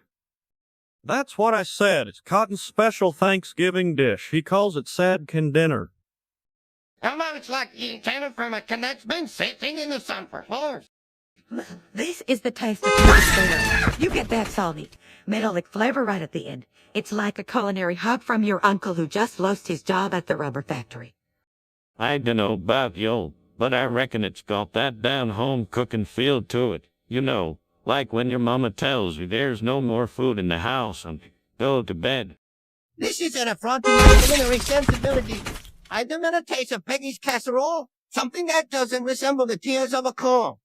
Well, it's a family tradition. My grandmother here make this for me when times were tough. It's comfort food, damn it.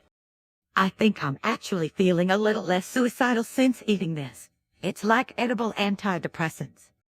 I can't believe we did this on Thanksgiving. We're disowning you until you learn how to cook something that doesn't make us question our life choices.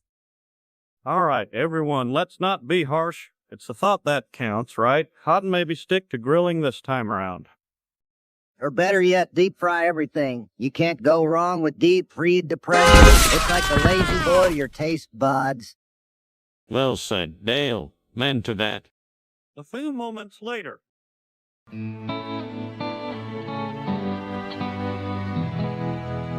At the Alamo Draft House.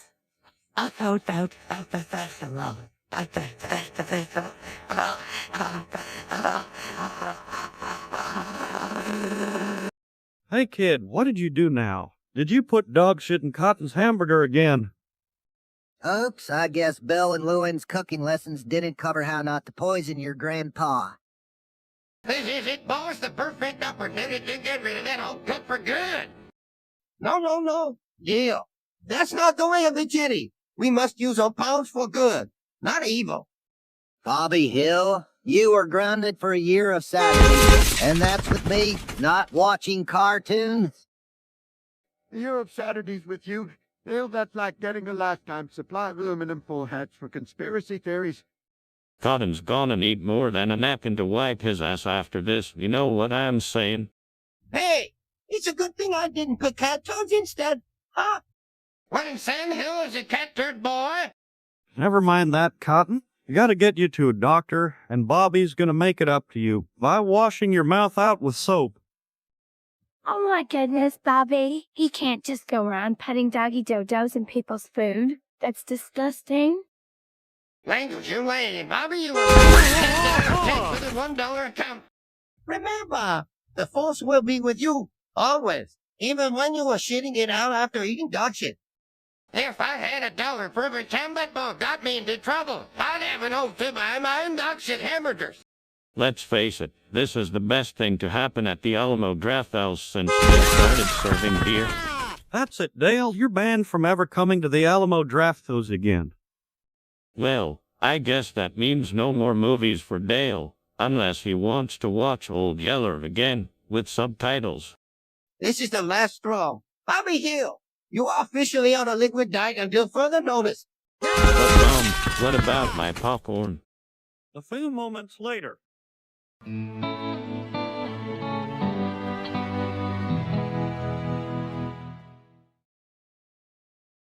Gang, I gotta tell you something. Joe Diffie passed away. Oh no, that's too bad. He was a great coach. Yeah, he sure was. He taught me everything I know about bowling. Yeah, also taught me how to turn a bowling ball into a deadly weapon. Accidentally on purpose. Well, fuck me sideways, that's a real bummer. Joe was one of the good ones. More than he realizes, its ugly head-ons more. We are butt dust under the sun. Hank? I never understood the appeal of bowling. Seems like a lost of good beer drinking time. Cotton, you got that right. Hot Rip Joe was a real American. Oh, he was much... I always liked how enthusiastic Coach Diffie was. He had such a positive attitude and was so supportive of everyone. That he was. We sure as hell won't forget him. Stranger things have happened, but not many. Hey, maybe we should have a moment of silence or something for the old coach. Men to that, let's raise a cold one to the memory of Joe Diff. Got him, good man. Listen, Coach Dick, may your bowling balls roll straight in the afterlife. Here's to the old fort hope he's getting his stripes up yonder. To Joe Diffie. He was a hell of a man and a hell of a coach. We'll miss him around here. To Joe Diffie. A few moments later.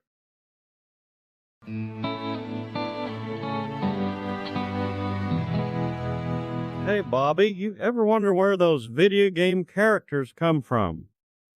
Yeah, Hank, like, are they Chinese or Japanese? Oh, for crying out loud. It's not like they stamp a passport on the back of a game cartridge. I always thought Mario was Italian, Hank. You never know with those Nintendo folks. Ain't no damn passport gonna make its way into my PlayStation. You know what I'm saying? Oh, it's all the same to me. I just want my engine full delivered on time. Some back in the day we had her and we like it didn't even know where the cartridges came from, did Parody there? He's Japanese. He's always waving that sword around and yelling, yeah. Oh, Bill. He's actually a hero from the Legend of Zelda series, which was created by a gentleman named Shigeru Miyamoto. He's Japanese. Well, I'll be damned. Learned something new today. Fuck me sideways if I had $1 for every time Llewellyn schooled us. You'll ever notice how them video games make you feel like you're some kind of wizard or warrior? Fucking magic controllers, man. Indeed, it's a portal to another world. A world where I am not a convenience store clerk. Hell, as long as they don't make me dance like that fucking Bubbles the chimpanzee, I'm happy. Can we please stop discussing this? I have to make dinner and I refuse to cook Chinese or Japanese tonight. I have to make I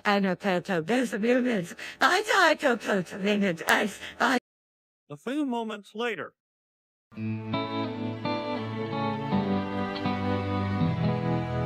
Brain scenes. Hey, Cotton, heard you been watching that Squid Game thing. What's your take on it? It's a goddamn disgrace, Hank. I couldn't even finish it. Those shooting range scenes gave me the worst case of flashbacks to my Vietnamese fuck.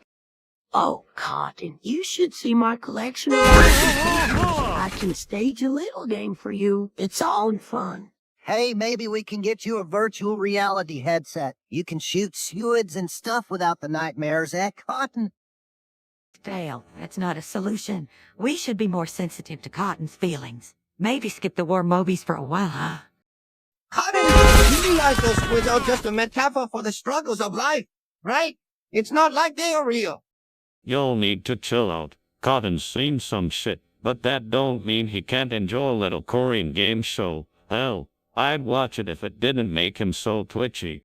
It's not the goddamn squids, it's the shooting range, the sound of those guns. Maybe we can get you one of them nose consoling headsets, Cotton. You can listen to some soothing tunes while you watch your show. Oh, I think let's watch it together. And I'll hold your hand if the shooting range scenes come on. We can get through this. I appreciate it, kids, but maybe just turn the sound down a bit when those scenes are on. A few moments later.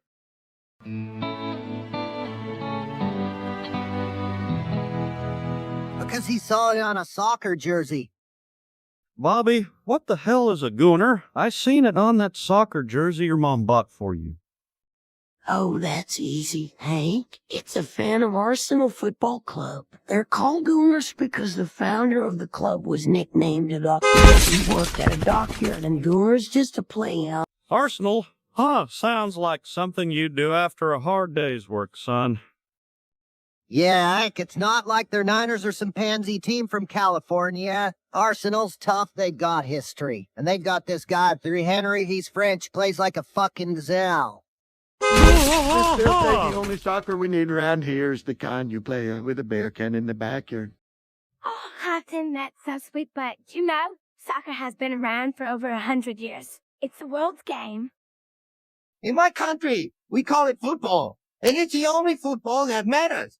And Gooner is just a term of endearment for players who suffer with a drop every match. All right. Let's not get all emotional here. Whether you're cheering on the Arsenal or the Straighten Heitlers, it's all about that team spirit. Am I right? Just make sure, Bobby, that whatever sport you're into, you remember to respect the game and your fellow fans, even if they are Gooners. A few moments later.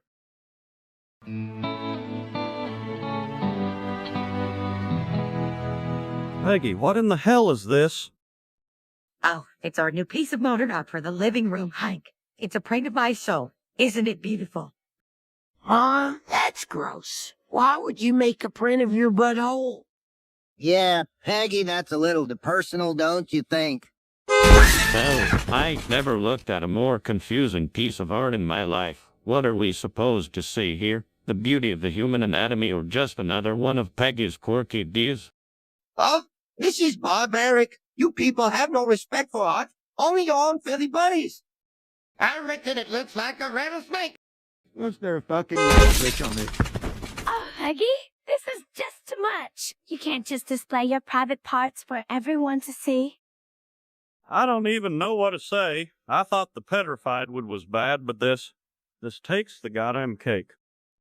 Hey, Hank, why don't you just accept it as an extension of Peggy's love for you? She's sharing a part of herself in the most literal sense. It's not like that, Hank. It's art.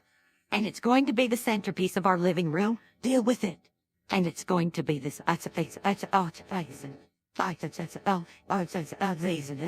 Hell, I reckon if you can't beat him, you might as well join him. Let's just hang some matching prints of our own special places and call it a day. This is barbary. Your culture has no appreciation for true artistry. You should all be ashamed. Well, I reckon if we don't many of us, Prince might as well throw in a food. My prize winning with pillows, they got charter, they do. Oh God, no. This is too much for my delicate sensibilities. I'm going to go vomit in the shower. No, you think? About we're all just walking around with our own personal memories. Might as well make him famous, right? I give up. I'm gonna go sit in the shed with a cold beer and contemplate the mysteries of the universe without any fucking art prints. A few moments later. We're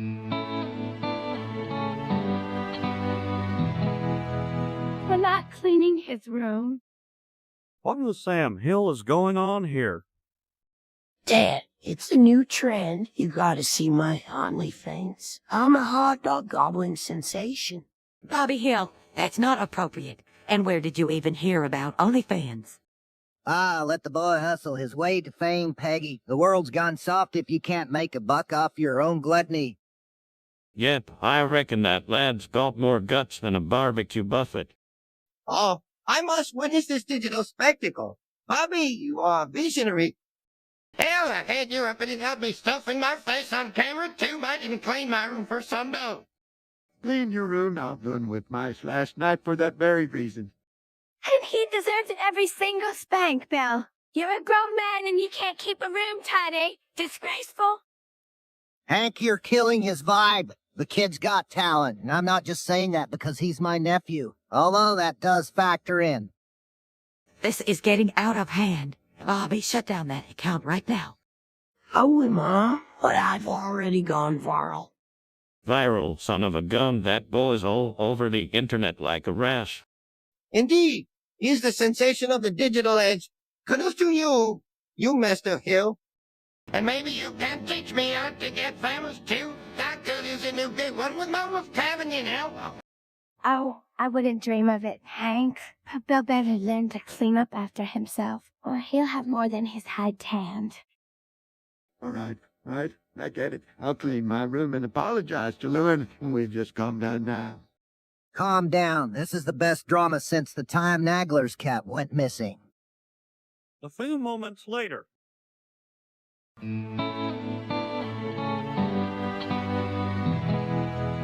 Because she feels sorry for them. Hey there, y'all. What's cooking the Dixie chicken today? Oh, hey, Hank, you know Dad's married to Mom because he feels bad for her. What in the hell are you talking about, Bobby? That's the craziest thing I've ever heard. Yeah, Bobby, you're gonna give Peggy ideas with that kind of talk. The last thing we need is a reverse harem situation. Oh, you guys. Now, I'm married to Hank because I love him, not because I feel sorry for him. Although, I do have a soft spot for Bill's awkwardness. Dale's uniquely charmed boomer. A smooth Henry, please, you married Hank out of pity, and we all know it. Hell, Candy, if I knew my daughter felt sorry for me and would ask her to marry me a long time ago. I catch, Peggy. You're married in your heart. I can tell. Ain't no way Peggy's married to any of us out of pity. She's too smart for that. Besides, we'll know the real reason Hank got that ring on his finger. I mean, because he's the king of the hill. Get it? That's the spirit, Luann. And for the record, I'm not married to Peggy out of pity either. We're a team through thick and thin. Absolutely, Hank. You're my partner in crime. And there's nobody else I'd rather have by my side. Well, ladies, case closed. No pity marriage here in Arlen, Texas. Unless you count the pity we all have for Nebber Cracker every time he tries to fly his plane. Yep, that's the kind of pity we can all agree on. Now, who's gonna buy the next round at Hank's? A few moments later.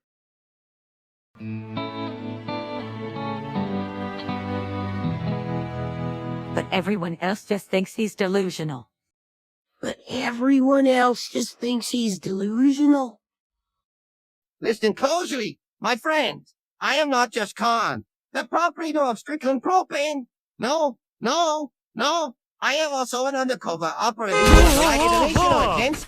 Who can that slot generally spy stuff did you have to wear a wig and a fake mustache? Bullshit, can't you? Just a little. The only war crimes committed were against common sense and decency. Dale, language, and Con, this had better not be another one of your fantasy escapades. Man, if Tom's telling the truth, that'd be some high-octane drama right there. But if he's bullshitting, we gotta help him before he does something crazy. All right, let's get this straight. And you're a good man and a great boss, Miss Summer, but Cotton's a harmless old... That doesn't deserve any of this. You're not a secret. Fine, Con. I thought we went past all the secret agent stuff. You gonna shoot me with your imaginary laser watch or what? Whatever happens, I hope it doesn't disrupt my TV watching.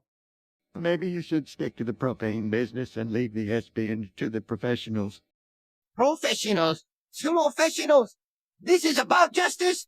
And if it takes a little embellishment of my resume to serve it up, so be it. There's no fucking way Cotton's done any worth taking down over the phone. Con, you need to lay off the propane fumes and stick to what you know. All right, that's enough.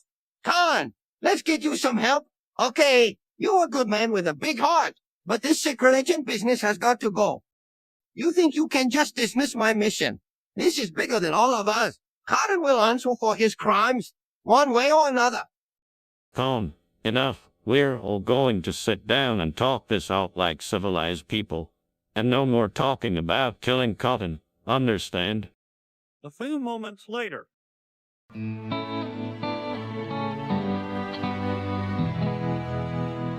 out of the living room, but Cot refuses and sits there stubbornly, leading to a standoff between the two men. Cot, you get your ass off my couch right now. This here's a free country, Dale. I can sit where I please. You're just gonna stand there yelling at each other like a couple of peacocks. Maybe we should mediate this situation. Dale? No. As per the Buddha. No. Cotton's not setting foot on my furniture again. He's filthy. Setting foot on like I said, again. Setting foot. Mom, you can't just kick Grandpa off the couch. That's where you're wrong, Bobby. This is about respect for the household rules. Oh, I think it's sweet that Cotton wants to be close to everyone. It's like he's part of the family furniture. Fuck that. Luann, he's ruining my good furniture with his dirty ass. Look at the stain, would ya? Hey, Dale, you ever consider maybe buying a cheap cat for Cotton problem solved? I reckon I could get used to fancy new cuts as long as it's comfy. Fuck that too, Cotton. You're not getting a damn thing. You're gonna get your filthy ass off my couch and stay out of the living room, period.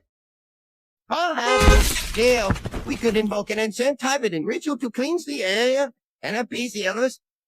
Or, you could just spray him with that bottle until he moves, less mystical, though.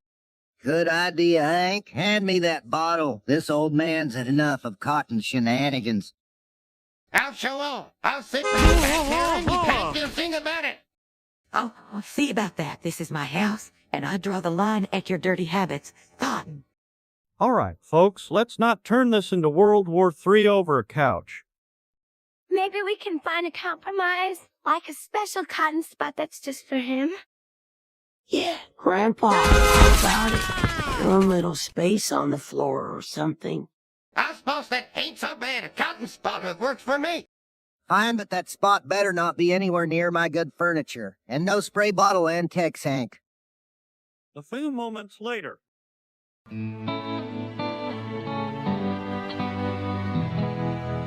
Steve Austin for a meet and greet. Well, look at this. Stone Cold Steve Austin's here at the grand opening of Cold Stone Creamery. Bobby, you gotta get a picture with him. Oh my gosh, really? Is he like really stone cold? He's as stone cold as they come, but he's a good sport. Go on, take your picture. Just don't tell him you're his biggest fan, or he might not sign your napkin. I ain't missing this for the world. Stone Cold Steve Austin and ice cream. This is better than the time Elvis Presley opened up a used car lot in Strickland. Yes, sir, partner. It's like chili and beer, a match made in heaven or hell, depending on how you look at it. I heard he's giving out autographed wrestling belts to the prettiest ladies. Maybe if I put on my wife beater. Hell, I ain't even gonna try for a belt. Just want to see the man throw a fit and start some chills like the old days. Hey, don't forget about me. Been a fan since he was Stone Cold with him in the Wolf. Can I get an autograph to Tank? Oh my gosh, Bill. You always were such a wrestling buff. I'll make sure you get your turn. But let's keep it civilized, okay? No one wants to see you and Cotton wrestle in the creamery. All right, y'all. Line up nice and orderly. And remember, no matter how much you want to say System 316, save it for when he's not around. Don't want to get our asses kicked. All right, folks, I'm here to sign some autographs and maybe even throw a few Stone Cold stunners with ice cream instead of a fist. Let's keep it family-friendly, though. No one wants to see little... Hell yeah, Steve, you always were the man. Mind if I get in there for a stunner? Just kidding, buddy. I just want to shake your hand and get my Rocky Road on. Sev, old buddy, how about you sign this napkin and maybe slip it into an auction? Could use the extra cash to impress some acquaintances. Sure thing, Con. But remember, I know what you did with that car of mine. Don't even think about double-crossing me. Damn, Steve, you still got us like a... Hey, man, for that son of a bitch, Hank, he's always trying to us like cattle. Hey, Steve, can I get your autograph to make it out to the boss? That's what Lewin calls me. Of course, Bill, the boss it is. But let me tell you, Luann has got it bad for Hank. You might want to rethink that title. Oh, Steve, you're so sweet. And you're right about Hank. He's a real catch, even if he does make us watch football every Sunday.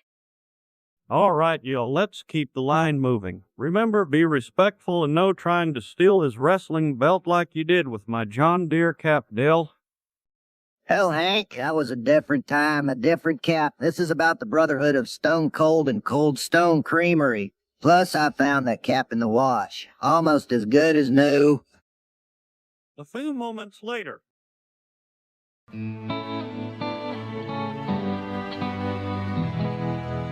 All right, y'all, gather round. I got a little Somathan clear-up. Con here keeps correcting and says he's from India, not Laos. I always thought he was from that other place. What's the deal, buddy?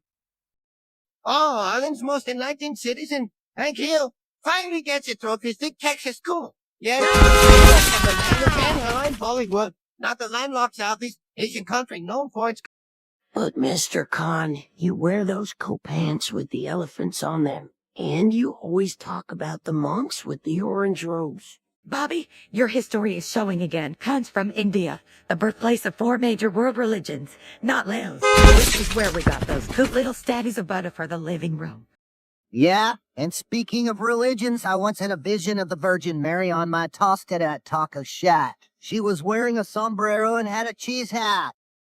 Hey now, Dale, that's just a cheesy tostada. Man, but back to Con here, ain't it something how we all come from different places? Makes you want to crack open a cold one and reflect on. Indeed, Bill, it's a testament to the melting pot that is America, where despite our differences, we can all come together and appreciate each other's cultures, even if it's just at the local watering hole. I don't care where you're from as long as you don't take my parking spot at Hanks' Mart, and can't keep those damn elephant pants out of my face when you're waving them around. Not you old coot, why don't you? Just lay off the reefer for a while. It's making you cranky as a cat with fleas. Oh, Bill, you're always so sweet to poor Uncle Cotton. He's just confused because he's from a simpler time, like the 1950s or something. All right, y'all, let's not forget we got different backgrounds, but we're all here in good old ARLEN, Texas together. Now, who's up for a cold Lone Star to celebrate our unity? A few moments later.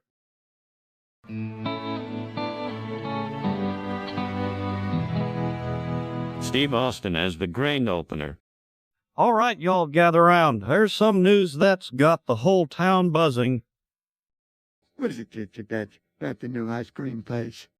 Oh, don't get too excited, Bobby. It's not like they're serving up me your flavored swirl.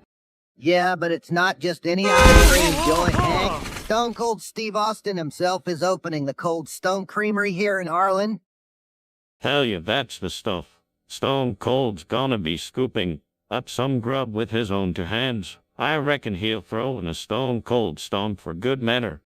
I heard he's bringing his own flavor, too. It's called Austin 316 Ice Cream Massacre. It's got chunks of pick and pea and fudge brownies. What kind of name is that for a dessert? Sound like something that'd give you nightmares, not sweet dreams. I don't care what it's called, as long as it's got less sugar than a soda at the Strickland propane office. Albie, you always have to be the red flag at that sitting. I can't wait to see Stone Cold Steve Austin in person. Maybe he'll sign my welcome to our imposter. Now hold on there, Luann. Let's not get carried away. He's a man of the people, but he's also a busy guy. He's got to do his civic duty at the Dirty South Rod Customs, you know. And let's not forget, he's a family man now, too. Gotta keep an eye on those little Austins. Family man, I guess even Stone Cold needs to lay off the ass-kicking every once in a while for some homemade cookies and milk. Speaking of ass-kicking, I'd pay good money to see Steve Austin take on Hank Hill in a wrestling match. That'd be worth the price of admission alone. Hell, I get you, but Hank ever gets kicked out at the div again. He's got that stone cold look in his eyes when they mess with his driving record. I'll believe that when I see it. Until then, just go and enjoy this cream, no matter how many calories are in it. Bill, you're such a dreamer. But hey, a dreamer with a sweet tooth. That's my guy.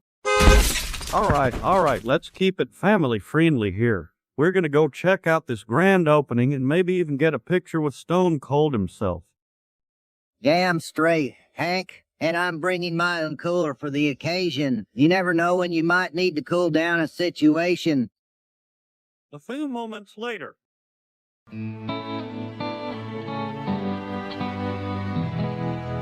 Bobby, what's that smell? It smells like sadness and regret, Daddy. Oh my stars! Hot and special Thanksgiving dishes wafting through the entire house. Well, I know what that is. It's Cotton Family's Depression Casserole. That's a new masterpiece. Found in the back of the pantry. Man, I don't know how her dad puts a bird on that table every year and still manages to keep us fed the rest of the time. That is not what we signed up for. This was supposed to be a Thanksgiving feast, not a trip to the food banks, tuna fish, and macaroni. Loving. Here's this casserole for my family through some tough times. It's tradition, son. I was all set to gorge on that turkey like the pilgrims at the first Thanksgiving, not this. This monstrosity. I can't believe my own family is turning on us like this. Cotton put his here and it's me. It may not be government, but it's from the here. Cotton, you know we love you, but there's a line between heartfelt and hazardous to our health. Let's call for Chinese. Yes, Hank. This abomination must not pass these lips another Thanksgiving. You think we could slip a little of that casserole to the cat and see if it's still alive by morning? Dale, you're one sick puppy, buddy. If the cat survives, we'll know where not to get our protein. This is a disaster. I demand a recount of the Thanksgiving vote. There has to be another option. All right, I guess I can whip up something else, but this is the last time you to sound your flashing blood over a dang casserole. A few moments later.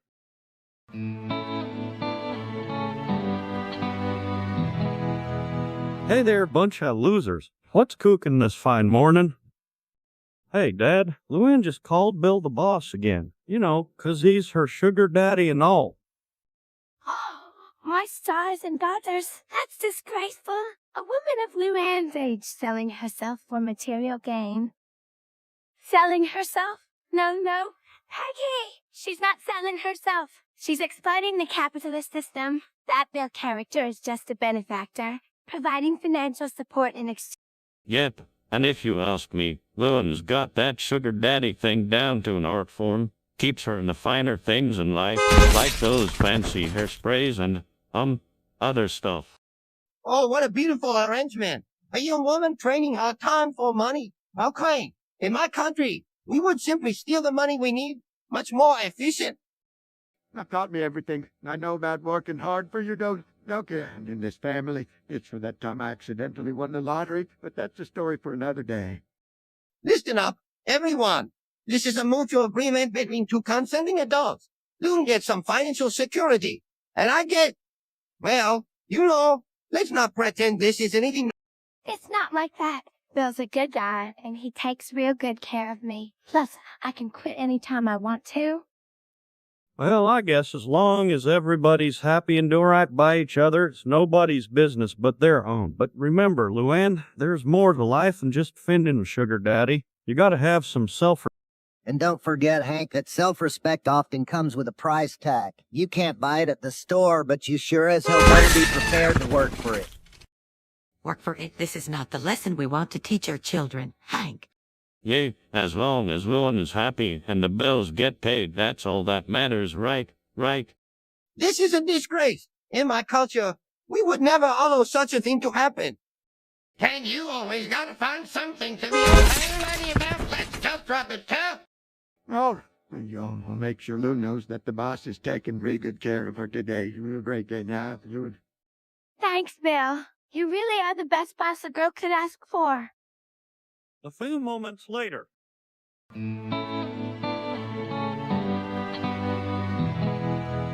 Hey, gang, guess who just got a bill from the IRS? Oh, hell no, don't tell me they're auditing us too. Auditing you, Hank? That's rich, considering your propane business is a ticking time bomb. Yeah, Dad. Who's on first in this crazy bill situation? Bobby, it's not a baseball game. And we all know how Dell feels about the rules. Cletus, I says to him, Cletus, who's on second, and Cletus says, if I told you, would you still be mad at me? That's not even a coherent metaphor. Won't heal. Besides, we're all standing on third base, staring at a bill that's routing first. What the hell are you talking about? I just want to know who's playing shortstop.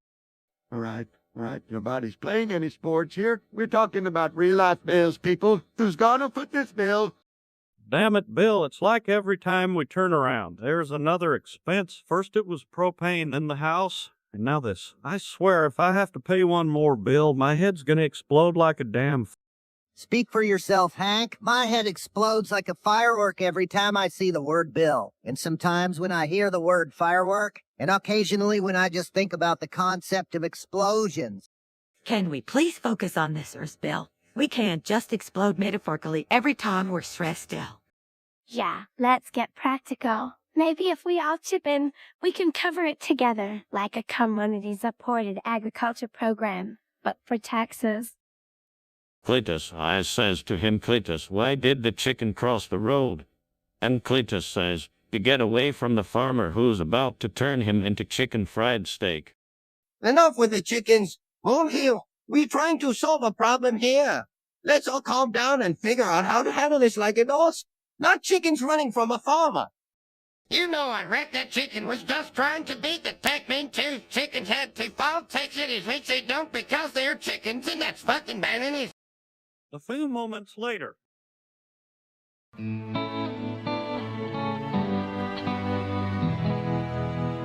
propane gas station. Hey there, gang. What's shacking? Hey, Dad, Dale, and Boomer are here with my Uncle Bill and Glenn. You alright, cause the old propane and profit busting us? Miss Dale keeping. ARLEN running on Glen burning. Yes, and a little side action. Oh, Bill's the boss at the station. Everyone. That's right. My daughter took a flagpole girl. That's not a nice way to talk about your employment.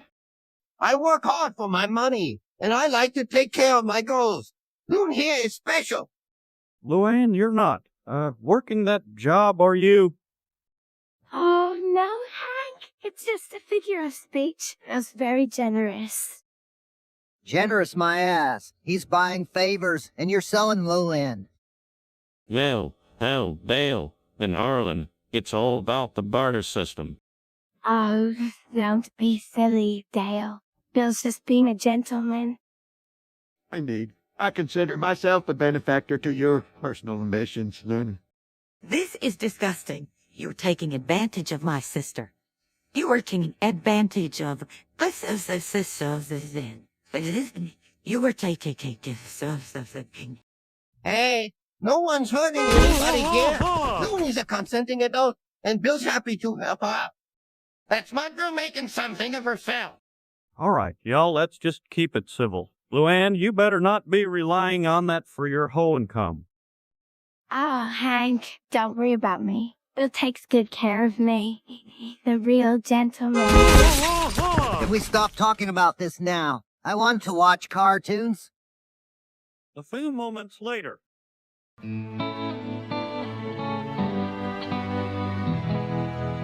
Hey, Cotton, what brings you by today? Well, son, I hear you've been drilling something lately, but from what I see, it's only Peggy that's getting the hose. Oh, Grandpa, you can't say things like that. Cotton, is that you? You know, Hank works hard at his job, too. He's a responsible man. Yeah, and he's the best driller in the whole wide world of Texas oil fields. Men to that, partner. Hank's the kind of guy who can drill down to the very core of a problem, and then some. I thought you said he only drills Peggy Cotton. Well, I reckon he does that too, but who's in his blood? That's his real passion. Hey, Hank, why don't you just get a drill bit shaped like Peggy? Then you can say you're drilling her all day long without actually, A few moments later. From ARLEN,